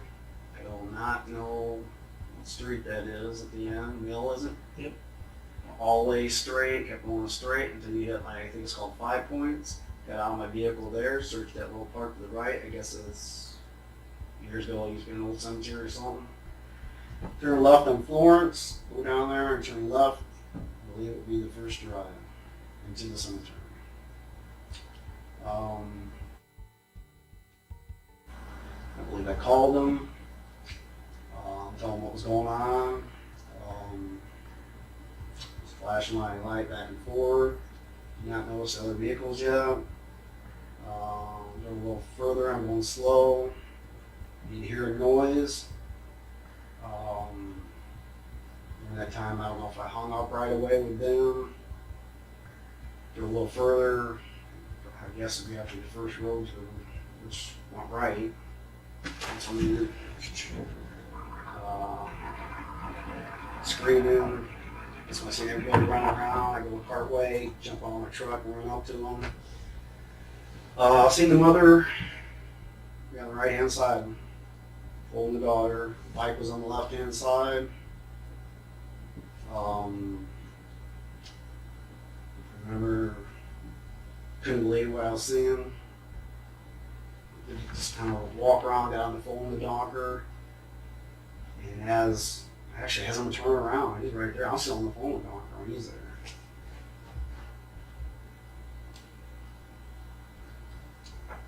I know during the night I could pull her away from the daughter.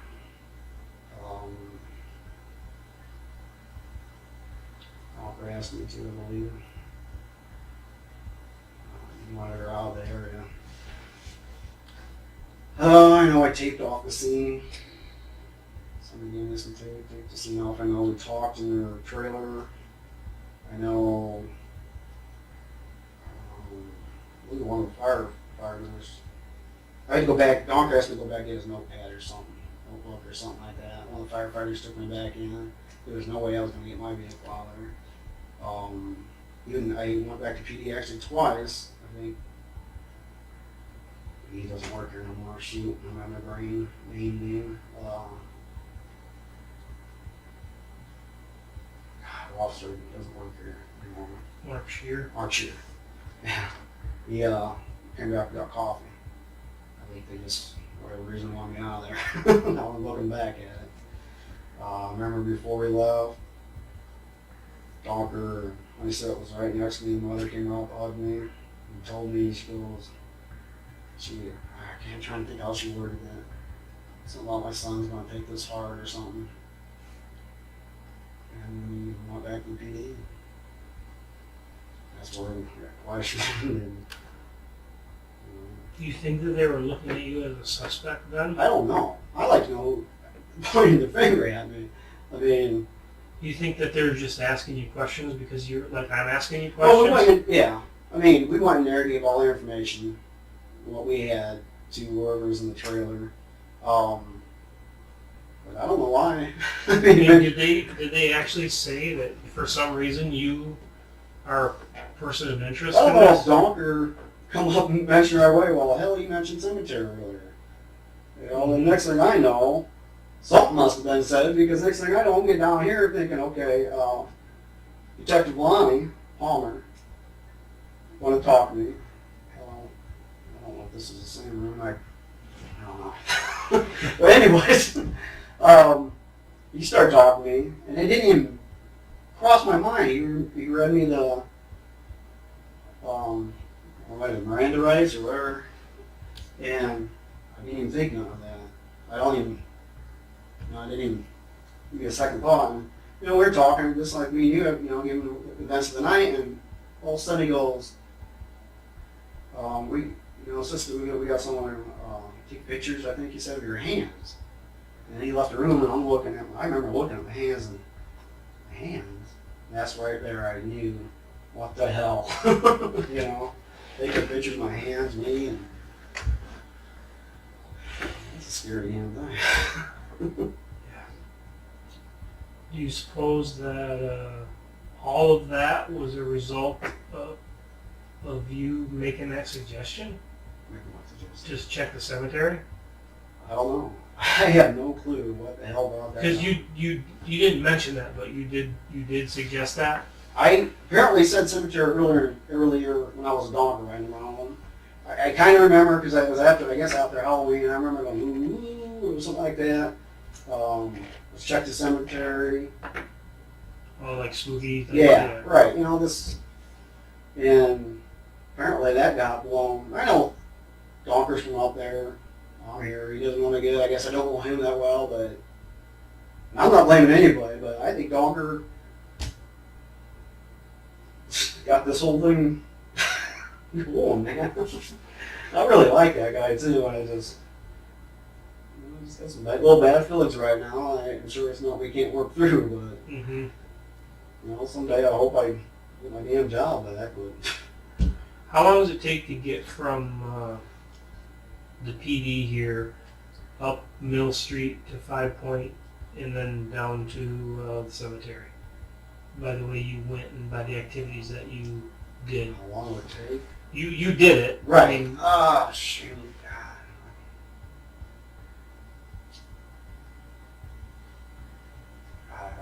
I mean, that park down there is not very big. No. Right? You could pretty much see that from It wouldn't take long at all, really. I mean, a couple minutes. Right. I mean, I got on my vehicle there and searched around a little bit, got back in.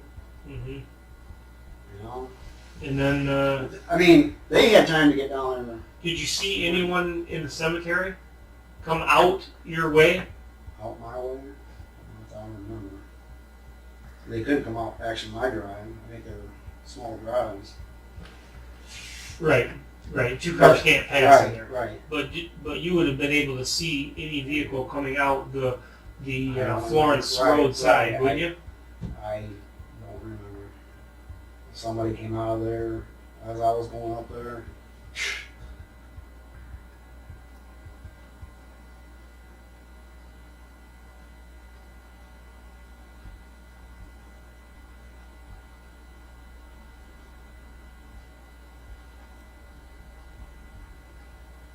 Okay.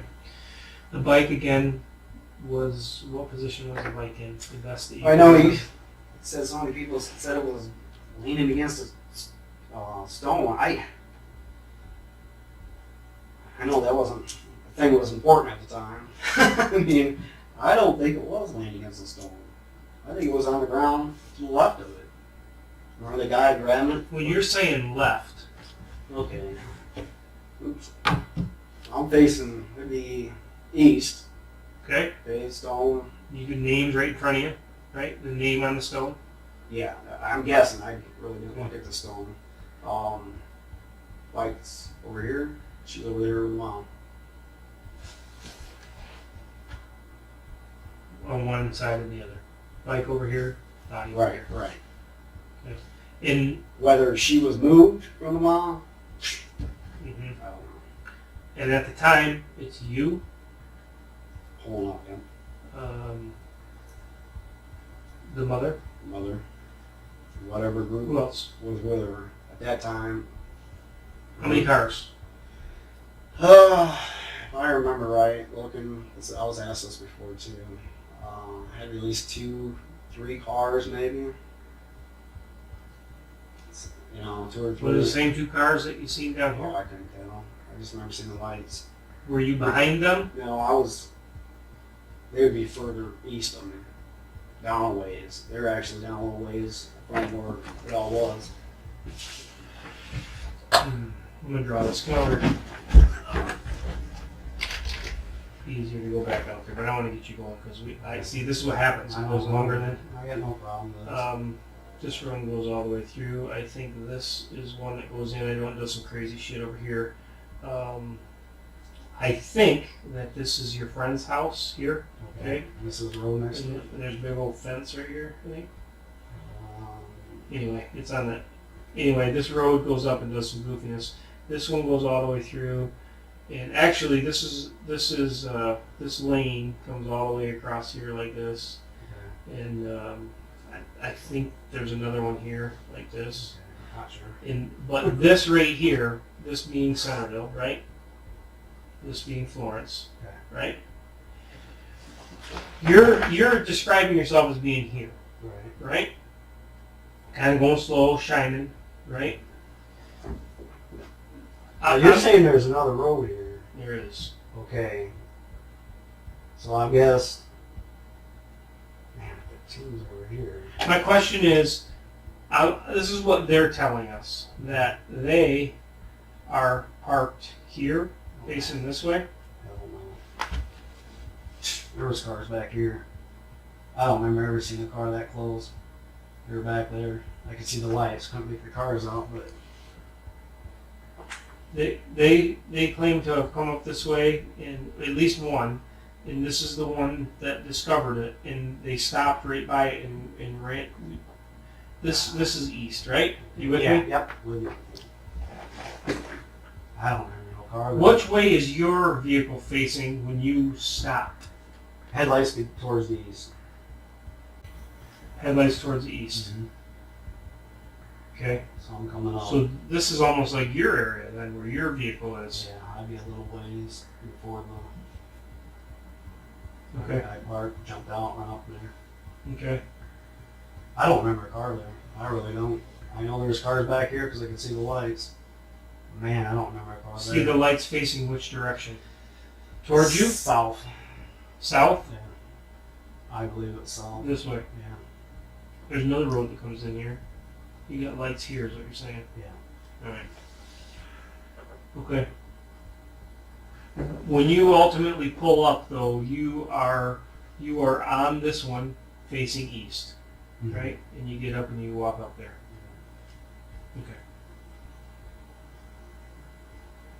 Okay. Alright. Can you give me 1 second? Because I'm all jacked up on this. I'm going to grab a map, or aerial view of the cemetery. That's fine. It's got to be better than me trying to. Alright. 1 second.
Perfect.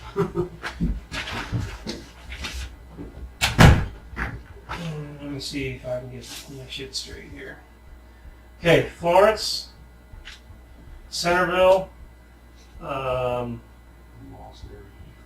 saying this is your friend's house. So I'm coming this way then? Yep. Okay. Yep. This is east. Okay. Right. Yep, I'm wrong. See, my picture's all wrong. There's no road there. Anyway, this is the one that you're saying that you're on, Okay. right? And That would have to be this is terrible. This is terrible. But this is where. Here. So is this end right here? Is that where I had to come down now? If that's the road you're on. I don't know if there's any. Where's the right there? Mm-hmm.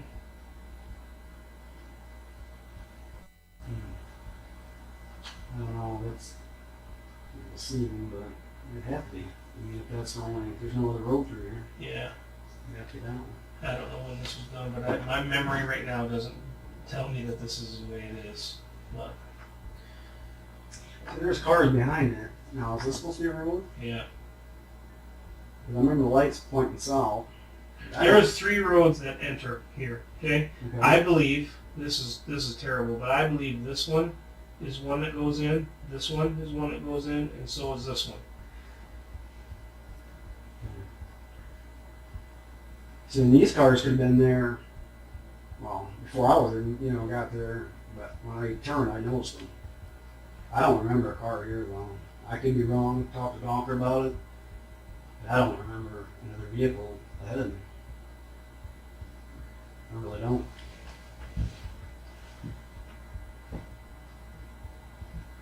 I know other cars showed up later, scattered everywhere. How long was it before you were able to move your vehicle out of there? It was quite a while. I don't know what time period was there. Was it before or after you ended up here? Did you get a ride down here and stay here and someone else bring your truck back, or did No, I you brought the drove truck your back. own truck back? So when you left the scene, you Go back to the PD. you drove your own truck back. Right. The Donker, we left at the same time. Okay. All right. It's way past your dinner time. I know you're probably gonna get in trouble. Listen, Hopefully I this is a very important question. Okay. Because what I don't want for you to do is feel embarrassed by it, Yeah. or feel like you already said that you fucked up, You don't. and I'm not going to hold that against you. Okay. Okay. You're right. I mean, But here's the important question. Okay. And if you missed something, that is so explainable. But the importance of this is, again, in the referencing of all these other people. Because like I said, people call and report things, and it could just be a search party person. And we're trying to differentiate that between, at some point somebody put her and that bike in that cemetery. No question about it, right? No doubt. Now, we don't want to include the people that are searching in that, but it's convoluted by that because, all these people say, I saw this or I saw that. Well, here's the question. Is there any time prior to you driving in that cemetery at that time that you had been through there and missed her? Did I go through there before? Yes. I know where to buy it in Donker was. Yes, if that was the same night. I'm talking about your truck. My truck, no, I don't think so. No. It's not, and I don't think so. No. That's very important because No.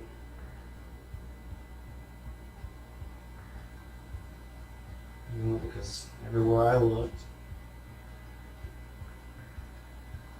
Nope.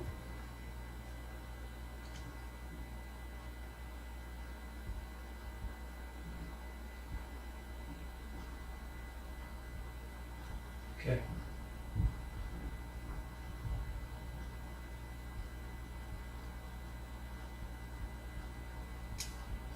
The questioning is in regards to something that is easily explainable. You know, there are people that drove through that cemetery looking for her before you.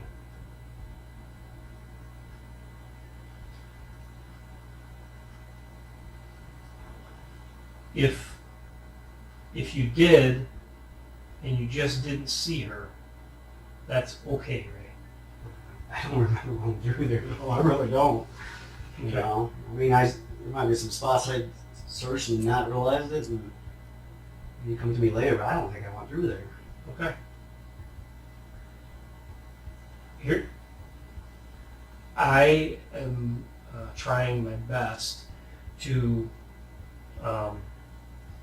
kind of bring closure to every one of these tips. Okay, to at least say I checked this and I checked, and I can say without any doubt that this happened, and whether or not I believe that there's anything to it or not, I still have to do that. Right? You know, I can't overlook something because it could be, you know, it could be something. And you know as well as I do, based on the letters that you've received and all the other bullshit that's happened, that apparently there's some people that have some bad feelings about you related to this case.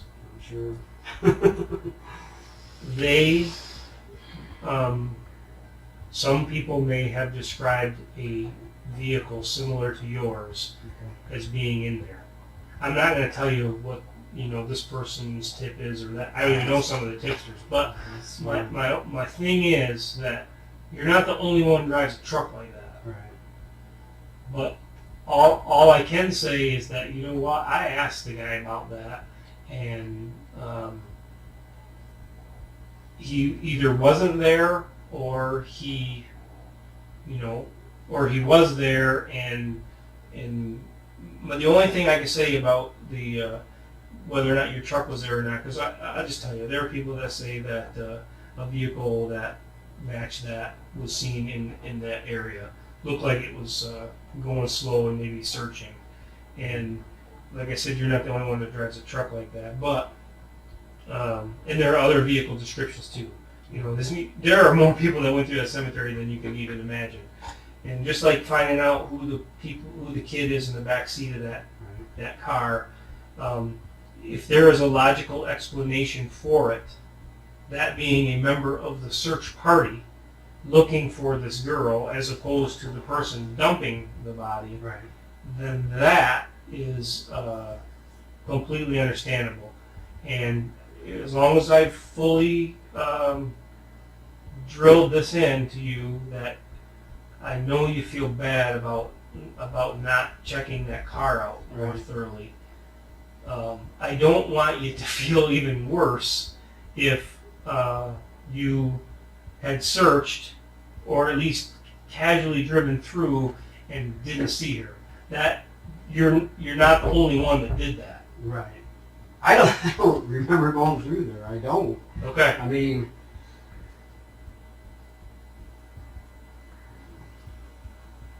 okay.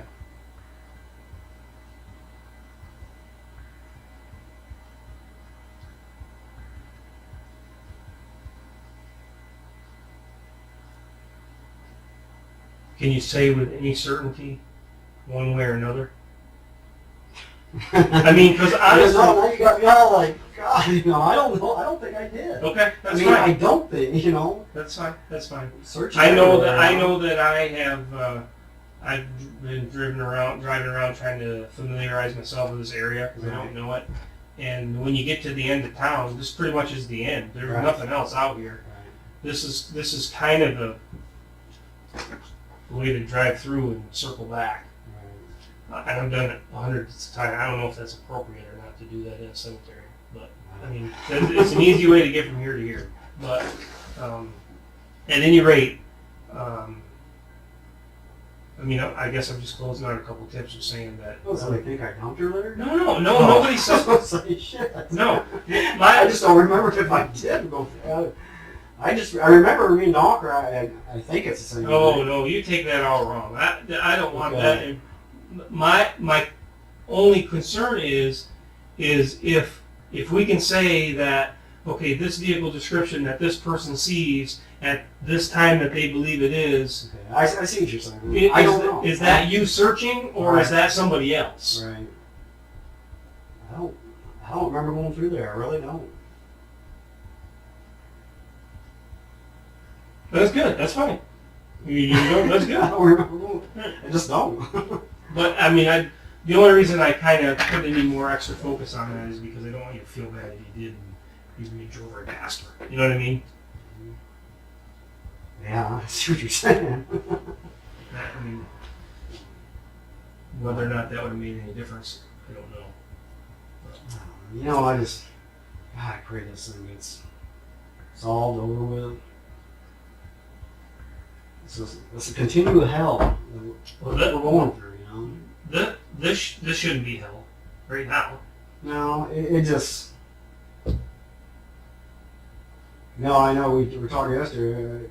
I got the opinion from you that you're not treating me like a suspect. I don't know in your heart you think I am. I mean, Ray, I've been honest with you the whole time. Right. Ray, everyone in this case, everyone in this whole town. It's a suspect.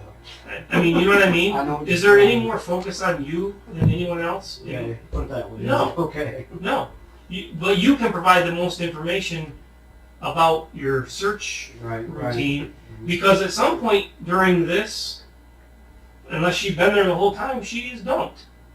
You know? Right.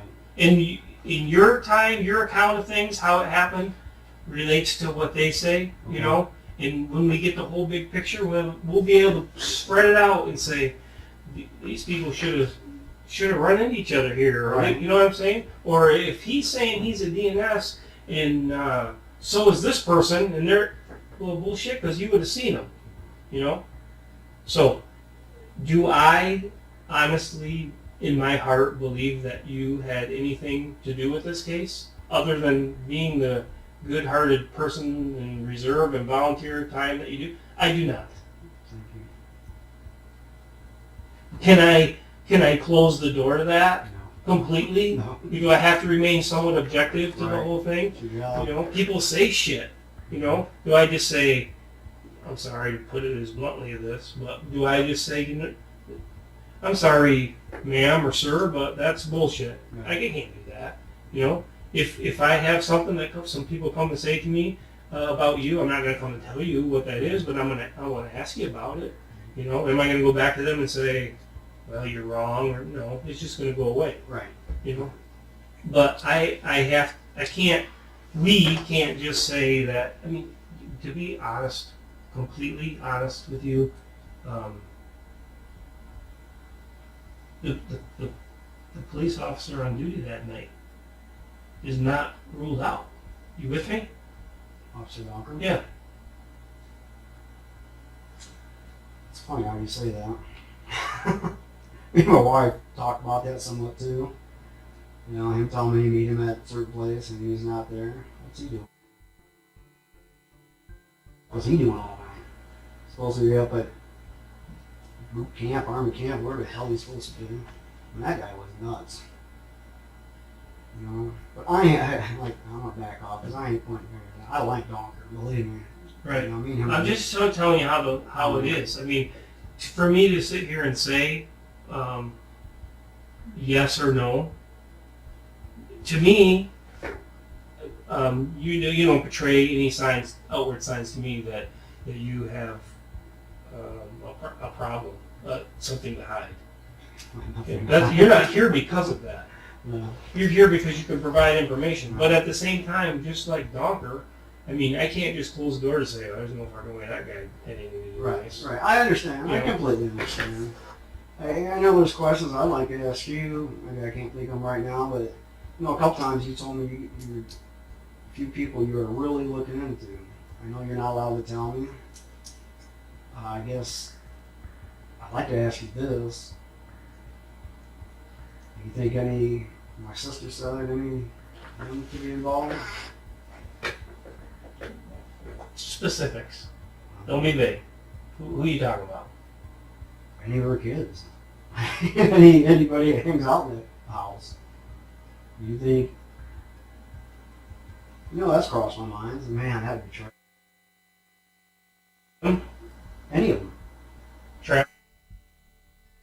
Anything could have happened. Yep, could have.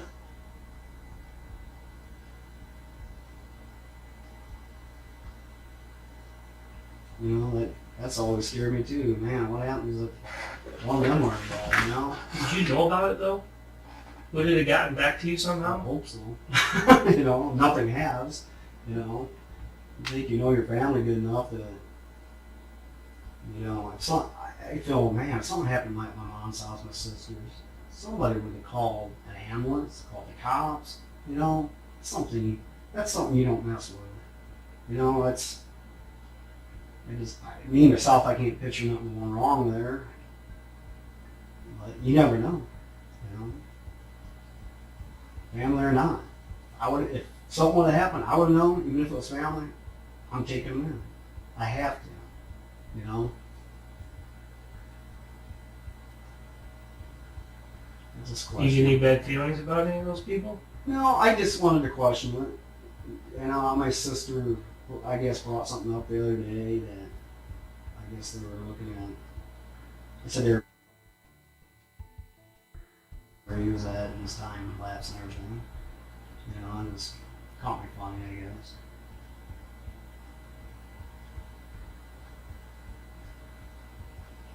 I'm not going to tell you who I'm focused on or what select group of people that I'm focused on. Because there's still a lot of work that needs to be done. But I hope that one day here we can maybe sit down over a beer or something and I can spill my guts to you. But I have to keep the integrity of this thing together. I hope we can one day. I hope you don't just up and leave and I don't see you. And let's just drink beer with you and talk to you. And I'm not doing it in this godforsaken town. Okay? We can go. Yeah. What else? There's something else I wanted to ask you, but I can't just think of it right now. I know you were saying there's a group. I guess in the back of my mind sometimes I wonder, I was thinking about today actually at work, is it somebody I know? Is there anything I can help you with? You know? Or is something that could jar my memory that whatever you're thinking, you know? You see what I'm getting to though? I mean, is it something a long time ago? Oh man, you know? Possibly. You know, I don't know. I know you can't tell me. Like you said, someday we'll drink a beer when this is solved.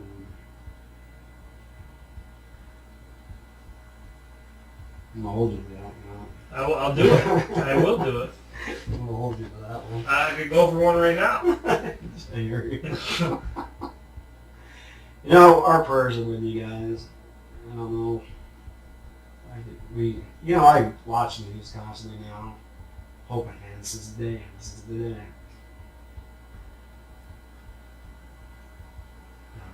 Being stressed at the same time, worried about my kids at the same time. You know, my wife had to go to work late after that happened. Take the kids to school. We were so damn worried about the whole thing, you know. Then we got the letters. I got even, Vidal laughed about it, and maybe that's what I had said. I go, well, I got my neighborhood on high alert, which to me it wasn't funny because we watch out for each other, you know. And I thought it was funny. I didn't think it was funny. These are my kids, you know. I don't want nothing to happen to them. I don't want nothing to happen to me or my wife, you know. My son's 15 years old now, and I still am worried about him going to school, back and forth. 15. I'm a dad, you know. My other son, he's 10, he'll be 11 soon. Worry about him a lot. You know, he's low. Somebody snap him, you know. And you snap my older son. He's a good sized kid, but some sick people out there. Is he yours, Zach? No, he's my stepson. So he's like mine. Sure, but I mean, you're gonna. I've raised him since he was little. 3, 2. His dad's hardly ever around. It wasn't until I got with her that I kind of pushed the subject with him because he needs to see his dad, you know. I might hold you to that suggestion that you just had about maybe helping me with some stuff. I got some ideas, but I gotta run it by my boss first. And I gotta make sure that it's okay to share some of these things with you. That's fine. And I'm here to help you. okay, Brian's Brian, not Yeah. Brian. Right. I'm here to help you. You know, I want this as bad as you guys do. I want to know. I don't want to go to my grave not knowing what happened to this little girl. I don't want to. I'd like to have my job back, to be honest with you. I love being on the police department. You know, I put my time in. You know, it felt like when I was at Pigeon, I was full time there. It felt like it. you work a lot. Oh yeah. My thing was I did not want an officer being out there alone. So I worked a lot. I didn't feel like another officer should be by himself. It should have happened, you know. So I constantly, I was always working. I had good people working with over there, going, and I came here and hoping the same thing would work out great. Got, Donker, riding with him, and I loved working with him. And I never really got to work with Shear. He was too messed up with something going on in his life, family, or whatever the hell it was. He was just 24/7 stressed about something.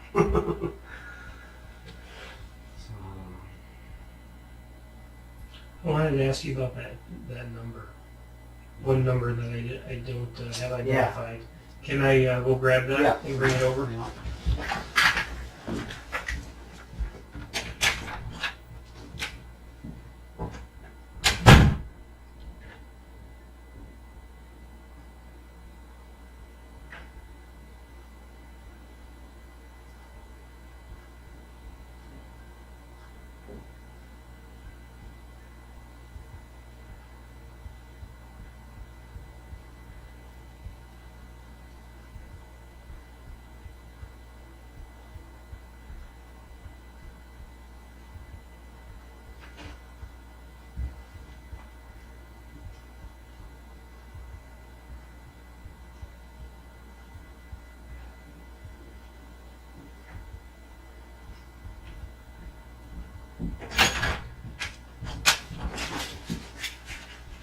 Can't get in. No. Be right back.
Okay, what we're able to do is, which we just did, we don't have all the data back yet, is dump the whole tower. I don't know if that means anything to you or not. But we can dump the whole cell tower for a specific date, and it tells us the activity that hit that tower. Okay. And and it'll also provide triangulation GPS coordinates to give us an idea, a grid square of where you're in the military area, where the phone that was using it was located at the time of the call, or at any time that that phone is actually roaming or pinging off that tower. But these are a couple of numbers that are connected to your phone. Can I look at my Yes, please. That I do not have identified. No, I have theirs identified.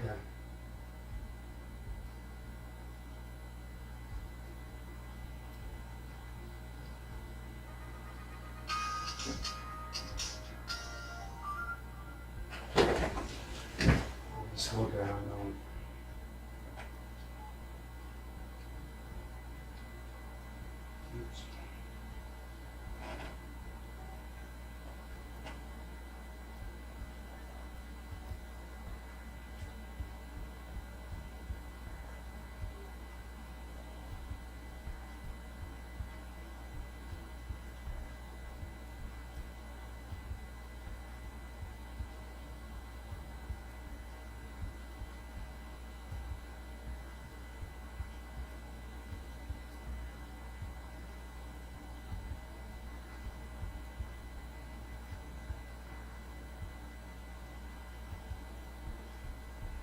You know, sometimes Right, here's one.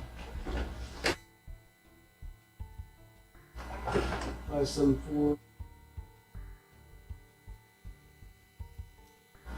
Okay. Is he just a coworker, friend? He was my boss. Okay.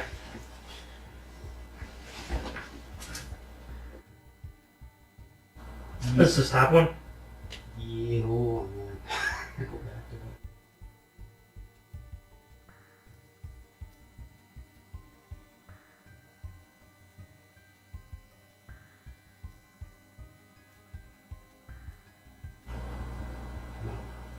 Does anyone still work there? That I worked there. I had no clue, man. I think I remember everybody. Okay. There could be a Tina with him. Okay. She was office lady. Okay, but this was the boss, the head guy. Yeah. Okay. Okay. You know, it'd almost be easier for you to just like dial it, but don't hit send. It'll, if it's in your contact list, it'll pop up. No, the second one. So you don't have to scroll through your whole phone. You know what I'm saying? Just do it without. Hit the. Oops. Let's see. Oop. Yeah.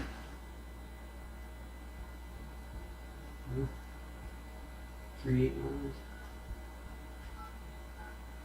It must not be in your phone. It will be online. It must not be. Must not be in your phone because otherwise it would pop up with the contact at the bottom. So. Okay. So you don't know who this is. Could be somebody not even associated with you.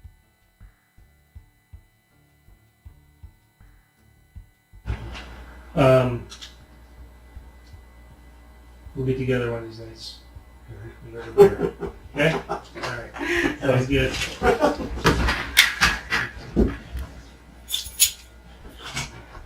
See what happens when you don't think it's going to take very long? Why not? I can talk with you all night. I know. I'm sure I missed supper. Right? We'll get one of those greasy hamburgers.